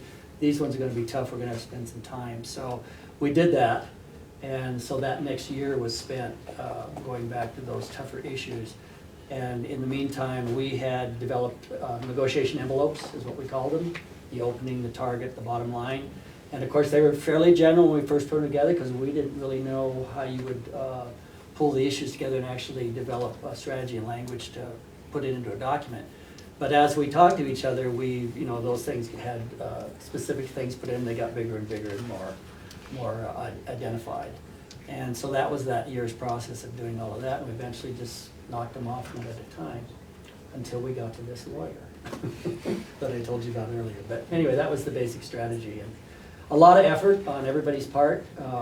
In between those meetings, we would each go back and figure out, okay, this is where we got on this issue, this is where we're trying to get to, what are we going to do here, what are some strategies, what are some things we can do to get some more things to happen here. And they were doing the same thing and talking to their lawyers, and we would come back with actual language sometime and then give that to them, and we just begin to massage all that stuff and knock it off, put it in one pile, and go after the next one. Enough? Yeah. So you talked about bringing legal language back to the negotiating table. So how often do you renegotiate the plan, or is it the same framework that's been in place for the last 20 years? It's the same. It's the same contract. Yeah, Okay. it's just, in 2005, the first 5 years of implementation were really strenuous. We didn't trust each other. We didn't know whether the terms that we had specified in the agreement were going to be, perfectly appropriate for the development of the mines and the protection of the water, of the natural values. So the first 5 years were very contentious, and then after 5 years, we agreed with the company to amend the Good Neighbor Agreement. And so we sat at the table, went through it word for word, and changed the parts that either side, or negotiated again, the parts that either side had questions about. It's a flexible, it's a living document that has a well-specified amendment process, but unless it's amended, we go by the language of the agreement. And part of that too, that after 5 years, when we were first trying to get our head around what do you need to do to put this in a legal document, we really didn't know what all the issues would be. And so we threw everything in the kitchen sink in there just so that we had something in the agreement. So after that 5 years, we actually streamlined it. Some of those things just didn't prove out on the ground, so we just threw those out. And then other things we tinkered with and tightened up language that was working for both sides that we could agree on. So, and we haven't really thrown anything out since then because it's all pretty viable. But we, from time to time, just as things develop on the ground, realize we have to figure out how this, and put it in the language so that as this moves forward, the next management team understands how that all works. And another thing, for example, we're currently working on a new amendment to the Good Neighbor Agreement, because in the original document, we established a water quality protection system over surface water, but not over groundwater. We left, we inferred it, but we didn't have a really detailed written language about the protection framework for groundwater, and we're working that out right now. And so it's, again, going through the amendment process and taking all the lessons that we've learned about mine impacts and quantities of water in the subsurface, and trying to include all of those new lessons into the existing agreement. Would you say the renegotiation or the amendment process, since there's been multiple owners of the mine, has helped strengthen your relationship with those owners as you've gone through it? You know, it's always a challenge. You know, we've gotten to know each other a lot better. Some of the mine managers that were in place when we started the negotiation on the Good Neighbor Agreement are still there. And we have good friendly relations with a lot of the mine individuals. But in particular, when the company sold in 2017 to Sibanye Gold, that's a whole nother level of development and pressure that we had not seen before. And we're seeing pressures now that we've never seen. They've got it's a world market they're expanding into, and they've got really strong, aggressive expansion plans at the Stillwater side and the East Boulder side, and the personalities they're bringing, the cartoon characters that they bring to the table are different than the old cartoon characters. And so we've got to learn their tactics, and it's proving, it's proving to be pretty challenging to negotiate. I mean, we've learned a lot of lessons, but there's also new problems, and there's always something. You know, as far as you're talking ownership and management. Like Jerry said, the managers on the ground in the environmental departments and the operations, a lot of them are the same, and they've been in this agreement for 20 years like we have. So we've developed a rapport and a relationship. You know, we know about each other's families. We trust each other. We also call a spade when we need to, or tell them, it's BS, whatever it is, but they can do that back. So that relationship is there. The ownership, has changed 5 times, and they don't live here. But on the other hand, they've all supported the agreement and say it's the right way to do business. They support it, in what they say, and so. But we're always skeptical. Well, it's easy to talk that talk and put it out there in the public, but what are they really doing? But for the most part, I think we have a good relationship with all these companies that have gone forward, and they see the value of it to them, and we certainly see the value to us. So in general, I would say it's working, but there's always new issues, and we're looking at developing the next 30 years of the mine here, so there's big development plans going on, and they're kind of overwhelming, but it is what it is. Yeah, go ahead. So I know you said early on that you did your crash course on your negotiation. Have you been continuing and practicing your negotiation skills as you've gone along? Because you said it's gotten more difficult with these new characters. Well, we haven't done any more training, and I can't say I haven't done any more classes or anything, but I think we developed enough of those skills early on. We know the characters, and we've also got this agreement to stand on now, which has proven itself to be a benefit to us, to the community, and to the state regulators. Frankly, that agreement has made the state regulators' job a lot easier, because a lot of those issues that would normally come to them are taken care of prior to them going for a permit application. So I guess my answer is no, but it's on the ground training, and we seem to be holding our own. So I don't know But if it's that answers your- constant negotiation. Yeah, it is, it's constant. Yeah, so you had 20 years of experience now Yeah. negotiating with these folks. And, you know, we have that 20 years of being there, whereas new people come in, they're the new people on the block. So I think we have some power just in the fact that we know this mine pretty well. We know what a lot of the issues are. So they're the ones that need to come up to speed on how it's being operated and what we expect from them. And, you know, for the most part, they respect that and step up to it so far. But, you know, we've always got one eye out for the ringer company out there that buys it, and they don't have the same values that we expect out of a good neighbor agreement, so. So I'm interested in both going back to the first negotiation, but really from what you just said, what's still ongoing now. How much did you then and do you now negotiate about the process of the negotiation as opposed to the substantive issues themselves? And what kind of terms did you set at the beginning around the negotiation? You know, actually, that one comes to mind pretty quickly because every few years, it's part of the good neighbor agreement requirements for us, the public, to participate is we need to know at a fairly low level of development when they're going to start a project, because if they don't let us in until they're 70% through their project, it's done. I mean, there's no way we can affect that. And one thing the good neighbor agreement does, and we're volunteers, we don't get paid for this, but they pay for the implementation of the good neighbor agreement, and we hire a mining engineer and a water quality environmental engineer.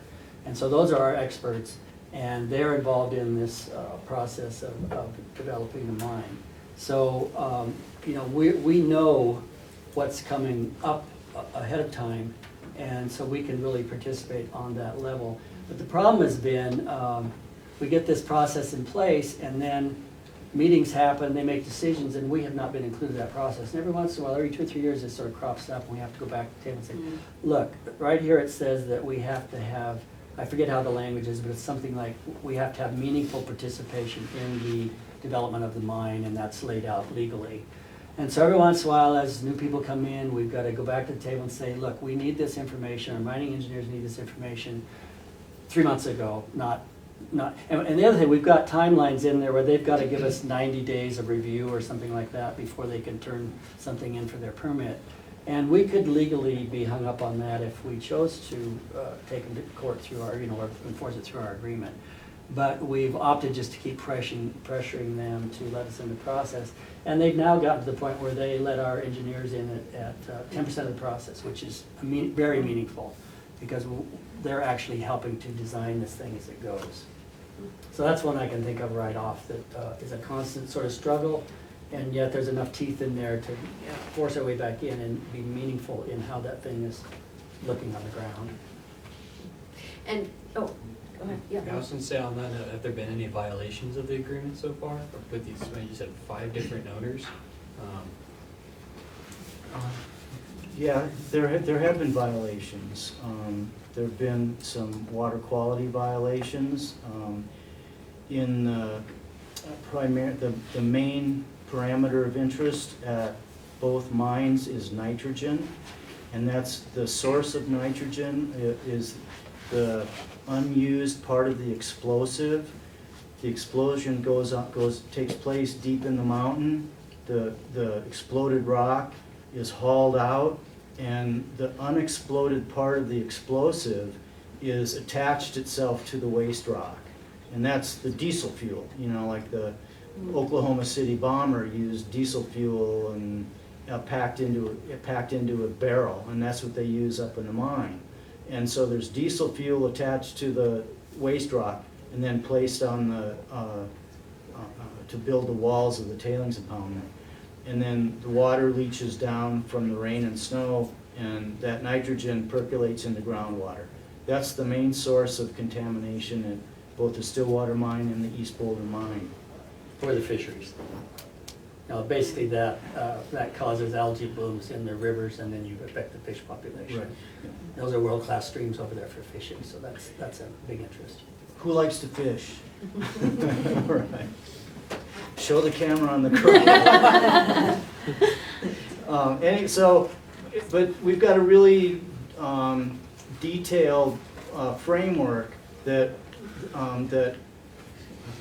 recognizes the violations of the different parameters, and nitrogen being one of the parameters, and nitrogen being the main issue of concern. We have had violations in surface water of the nitrogen levels. And so that's one of the violations. There have been violations of the traffic numbers, particularly on the Stillwater side. There have been exceedances of the number of vehicles that are permitted to drive from Columbus to the mine site. There have been violations of notification, like Paul was talking about. We're supposed to be notified, like say 30 days before a permit application, or 90 days before a permit application, something like that. So yeah, there have been violations, but the Good Neighbor Agreement has a mediation process built into it, where in the event of a violation, then the offended party, say the councils, brings their concern to the oversight committee, and the oversight committee is the framework of the implementation of the GNA. The oversight committee is made of 2 members of the mining company and 2 members of the councils. So you sit at the table with 4 people, and you have to vote on motions and vote on the issues of concern to the committee. And if there's a 2-2 vote, if the council say one thing and the company says another thing, then that starts a process of dispute. And there's a time frame of so many days and so many actions that have to take place in order to mitigate the subject of the dispute. And if you cannot mitigate the subject of the dispute, it puts you in front of an arbitration panel. And if the arbitration panel recommends it, that dispute can go in front of a district court judge. So that's what makes the Good Neighbor Agreement a legally binding contract, because there's a whole very well defined legal process that brings the concerns of both parties to the table and potentially in front of a district court judge. And the one thing I'd add to that is, one of the things we were struggling with trying to design this thing is we wanted this agreement to be bound to the property, not to some company, because we knew companies were going to change. So it took some struggling, but we did come up with language that it's kind of like a covenant on that mining property, that this agreement is part of that and you have to operate within it. So it's binding to whoever takes that thing over. And unless for some reason one side or the other opts out of it, then the agreement goes away. But so far that's kept us all at the table. And I think both sides see it as a better way to deal with issues of concern and disagreement. You said that you're all volunteers, but I would assume that there's people that live in your communities that work at the mine, right? Yep. Is there anyone that works at the mine and is also part of your councils? Not directly, but there's members of our local organization whose family members work at the mine, children, that sort of thing, that I know of. So not specifically, but the mine after 20 years is pretty much a part of the community, and so we have neighbors and stuff that work for the mine, and I don't hear it always, but I'll get reports back that many of those people think the good neighboring is a good thing, even though they work within the mine, and it could be adversarial, but it's creating a better product and leaving a smaller impact on the ground, hopefully. Also, in relation to that question, the Good Neighbor Agreement has a protocol for choosing the members of the councils that sit on committees, and I think so people that want to sit on the oversight committee submit their name to the to the board or chair of Northern Plains Resource Council, and then they're vetted to see if they are qualified to sit on the committee. And I would think that an employee of the mining company may have a hard time passing through the vetting process. We haven't had that situation, but it would be a new challenge to us, I'm sure. So you would see that as like a negative conflict of interest then, instead of like a positive one where you have, like incentives, to perform well on both sides? Right. You know, even though we've developed a good working relationship over the years and we know each other and it's working well, I mean, it's still an adversarial relationship because the goals aren't necessarily exactly the same. What we're trying to get to involves two ways of getting there, and obviously the mine's going to go on, but we have certain values that we've identified in the Good Neighbor Agreement that we expect to be kept whole insofar as we can. So, you know, there's times it can be very adversarial, but the fact that we can stay at the table and talk about it and have a process to work it through gives us a real leg up in keeping this thing alive. And so far, so good. Laura and then Emma. What are your limitations? Like they have the traffic and stuff like that. Can you not do anything in that community? What do you mean? Does that make sense? Like they have specific regulations. Do you have regulations as well that limit interactions with the mine? As people? Yeah, as like no, I don't think so. I mean, most you know, we had certain things we were after. You know, the whole safety factor of people traveling the mine was one that affected the whole community. The water quality affects the fishing. That's everybody there. How, you know, in the early days of this, housing, where people are going to live, the effects on schools, police enforcement, the hospitals, all of that were issues which we dealt with, but that was kind of prior to the Good Neighbor Agreement. And those things were dealt with through state law that was passed that our organization did help pass, and that was the Hard Rock Mining Impact Act. And the idea of that was, you know, until you get mining up and running, it's not really paying taxes that pay for services in the community until you get a flow of ore moving.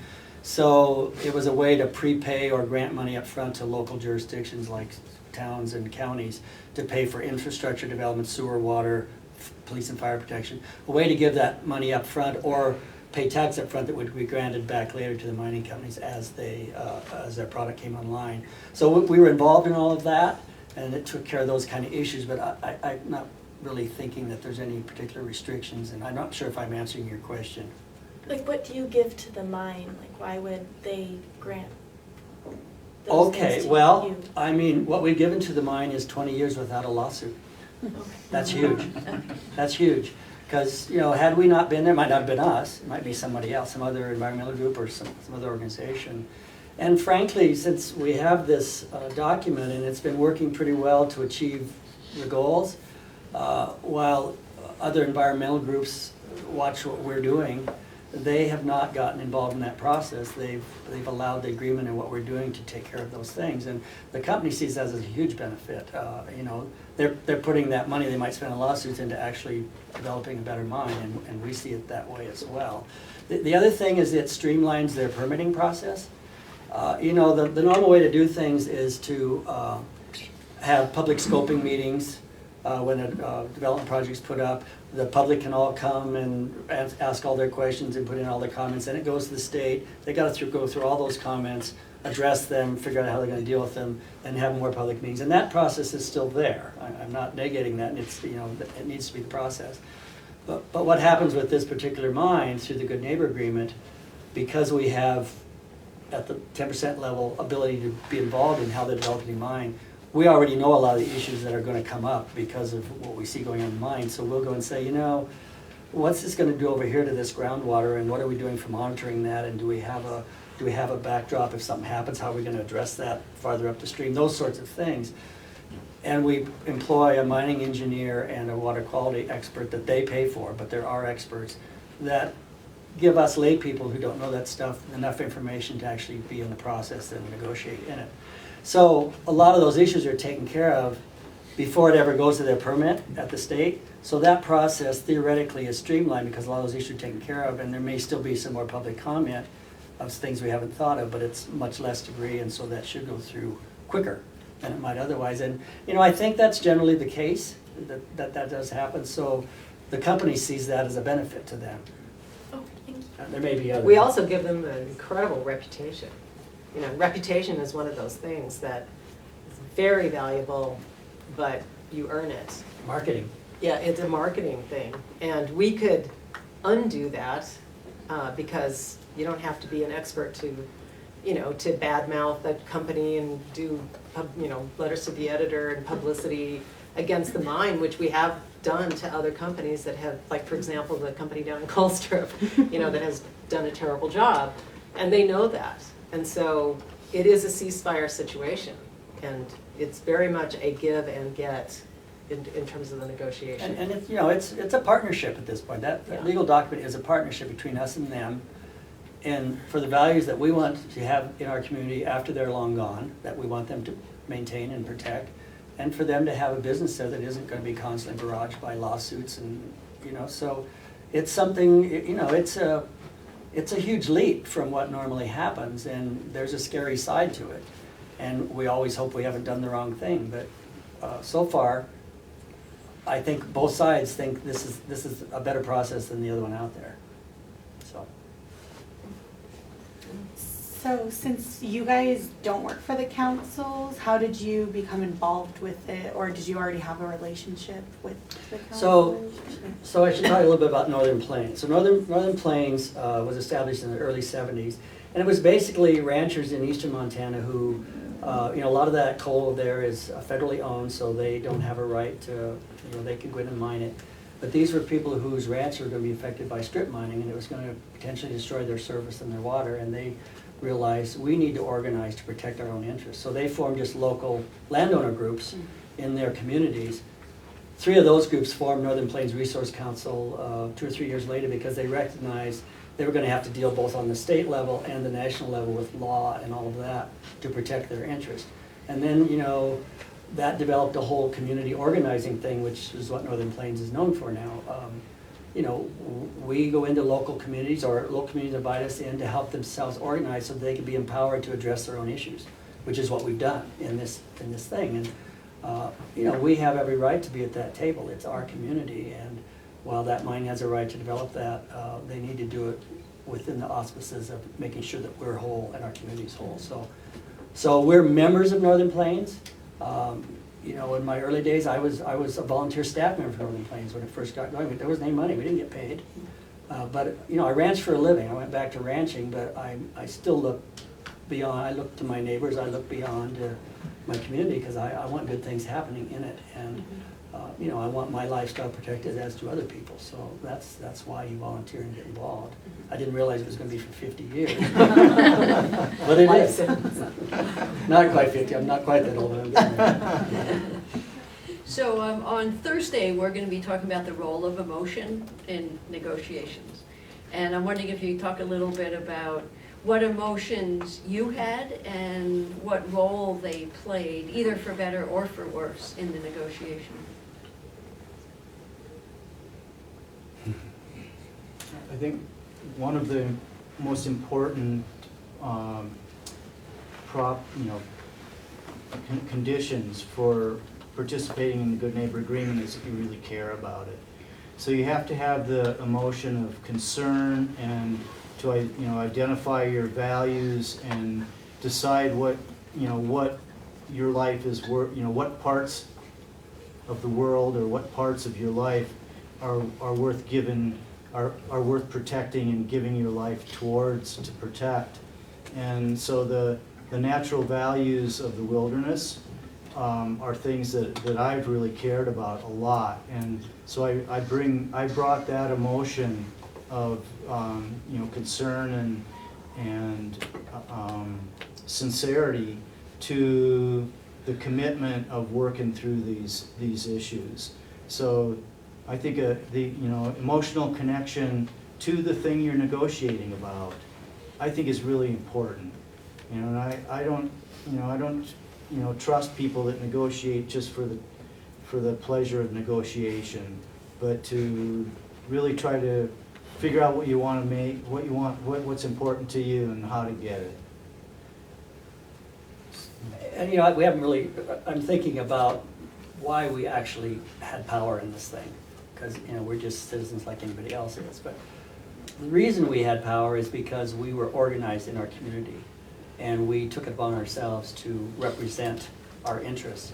And we developed strategy about how to develop an issue and how you mature that issue and how you go to, you know, present yourself that issue. And that's all a function of what we organized through Northern Plains. So, and that's also the concern of the company on the other side. They're worried about who's going to replace us.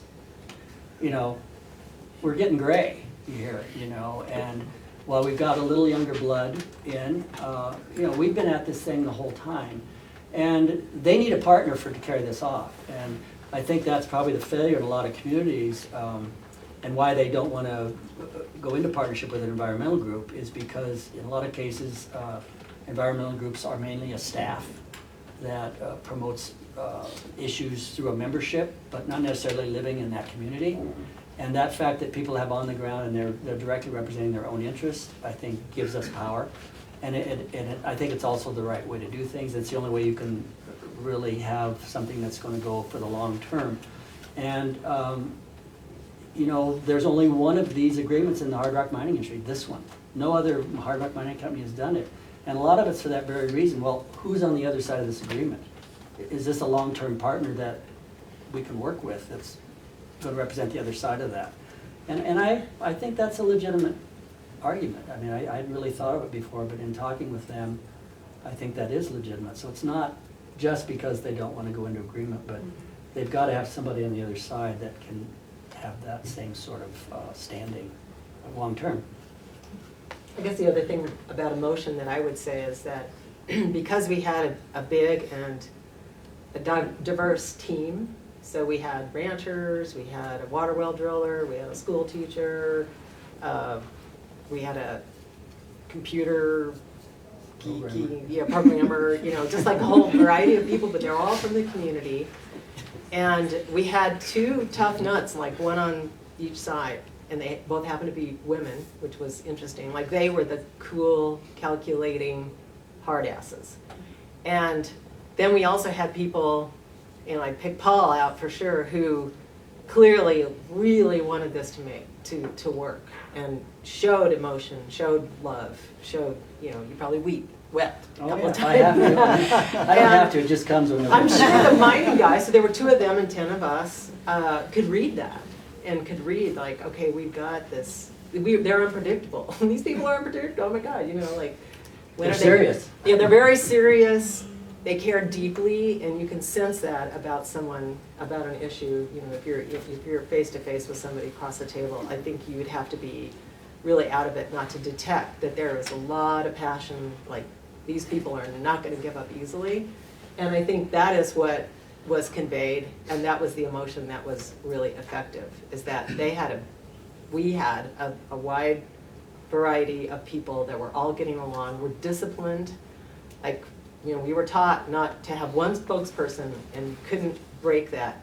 You know, only one person could speak ever, and if you wanted to let that person know something, you called for a caucus, and then we'd go out in the hallway and caucus and then come back in and only let one person speak at a time. And I just think the emotion and discipline of that was very impressive to the mine, and it was powerful. If we had just had 2, you know, neutral, chosen, hired guns, it just wouldn't have had the same effect at all, I'm sure. Okay. Yeah. Was there any pushback from the community or like people that didn't care that made it hard for you guys to leverage your case? Oh yeah, I mean, yeah, sure, yeah. You know, I'm a native Montanan, but I've only lived 45 years in Sweetgrass County, and you know, I grew up in a conservative Republican family, and Sweetgrass County is very much that so. I'm probably a little less that way now, but you know, in that community, you kind of keep your head down. and you don't make a big splash about things, but I guess why I've been able to do this is I'll pretty much stand on what I stand on. And I'm gonna be honest with you, and so you're gonna know me as that, and if you don't like the way I think, then that's okay. But I'm still gonna do what I'm gonna do.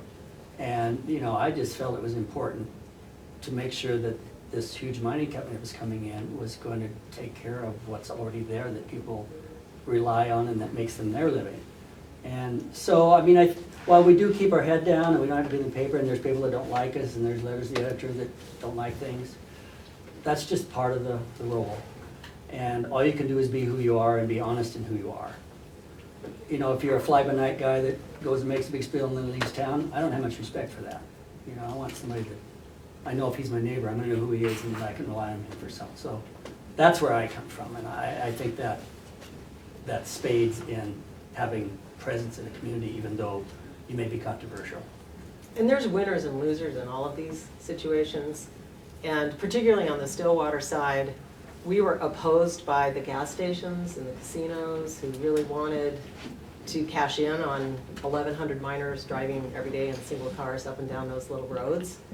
And you know, their plans didn't work out the way they wanted them to. And originally, the union was opposed to the busing, and then came around. And that sometimes happens in these long-term negotiations too, which is their initial opposition. Like down in Colstrip, for example, one of the things that we won was reclamation. And originally, the miners were very opposed to reclamation when it actually doubled the jobs that they had, because it takes just as many people to put something back as it does to tear it up. And that happened here with the busing, which was, I remember one of our main antagonists came to us and said that it was a civil liberty to be able to drive your car. I was like, you need to read the Constitution. It is not, in fact, the right. But the busing ended up being a very positive thing, and you know, some people opposed it in the beginning because it's a freedom issue, but it really ended up being good. And then the county commissioners, you know, it just still blows my mind how they were so afraid of scaring off the mine. It was like, the ore is here. Where are they going to go? They're never going to run away. But often these little units of government, or these small local units of government, do not exercise their power well. And they gave up so much that the county could have negotiated in terms of money for the schools, money for roads, money for, you know, that mine would have paid it just like that. But the commissioners were like, come on in, you can do anything you want. We will not ask anything of you. And we gave those things up because we didn't feel like we had the local government support for money for schools and things like that when those were originally on our list. But so yeah, we've faced opposition all over the place. You know, like the busing issue, that's a big ticket item for the mine. You know, I don't know what it is now, but when we negotiated, it was a couple $1 million that we're going to put into busing. And they were kind of dragging their feet on it too, and we just kind of insisted. But it turns out it was really good for them because all their employees got to mine on time. Because you know, when you're going to go underground, it takes you an hour to get underground, and then you got a 10-hour shift. You can't be waiting around for somebody to show up. It delays the whole project. So it turns out that they said, well, that is a good investment because it gets our people there on time. And they're rested. And they're rested, and they don't have to drive home and they're tired and all that stuff. So there's trade-offs in all these things, but you know, you just got to pick the ones that are going to fix the problem the best, I guess. So last question, and this is a surprise question, maybe. So if you could say one thing you would recommend to people as they launch a career that will require negotiating, what key piece of advice would you give to negotiators? Preparedness, Scout's motto. And you have power. As an individual, you have power. It's better in a group, though. Organize in a group and have people that you can draw on together. But you know, who would have thought, or when we negotiated, I wouldn't have thought, well, I have the right to sit at a table with the corporation and negotiate this thing. I've never done that. I don't have training in that. But now I feel I have every right to be there. And what we've done has created good things. So you do have power. Be empowered. Next week's reading is about power. Jerry hasn't, He didn't know that. And don't be afraid to walk away. If you're, whatever you're trying to negotiate for, don't become so attached to it that you can't walk away from it. So you've gotta have that sort of freedom. I guess the other thing I would say is persuasion is not negotiation. And because if you could persuade somebody, you don't need to negotiate. And yet we get so hung up on talking someone into it, and so you have to use leverage. You know, it's just basically really what is it about? Because that negotiation is when you can move someone. And if you can move them through persuasion, you don't need to negotiate. And you have to be, the negotiation, the settlement has to benefit both parties. Yeah. Don't feel good about making your opponent feel bad. That was my hardest lesson. Yeah, that's, you don't want to beat up on anybody. You want to have something that you can get 20 years later, you're going to still be there. It's for the long term, and so both parties or all parties of the contract have to be satisfied. Teresa, why was that a hard lesson for you? Well, because, She's a bulldog. Yeah. No, I mean, we were sort of war torn, and I wanted to hose them. I wanted to win. And it was the trainer who slapped that out of me. He didn't really slap me, but, just was like, you cannot have that attitude because it will fail. Either the negotiations will fail, or they will always resent it and come back and, seek revenge. And plus, we knew we were going to be in this relationship for a really long time. And it was a life lesson, actually, Yeah. Yeah. Thought a lot about that, and when your counterpart, because you're not supposed to say opponent, your counterpart doesn't feel good about whatever it is you worked out, it's gonna haunt you. There's a weakness there already. Yeah. Yeah. Good. All right, well, I think our time is up. I wish we had more, but thank you. I really, really.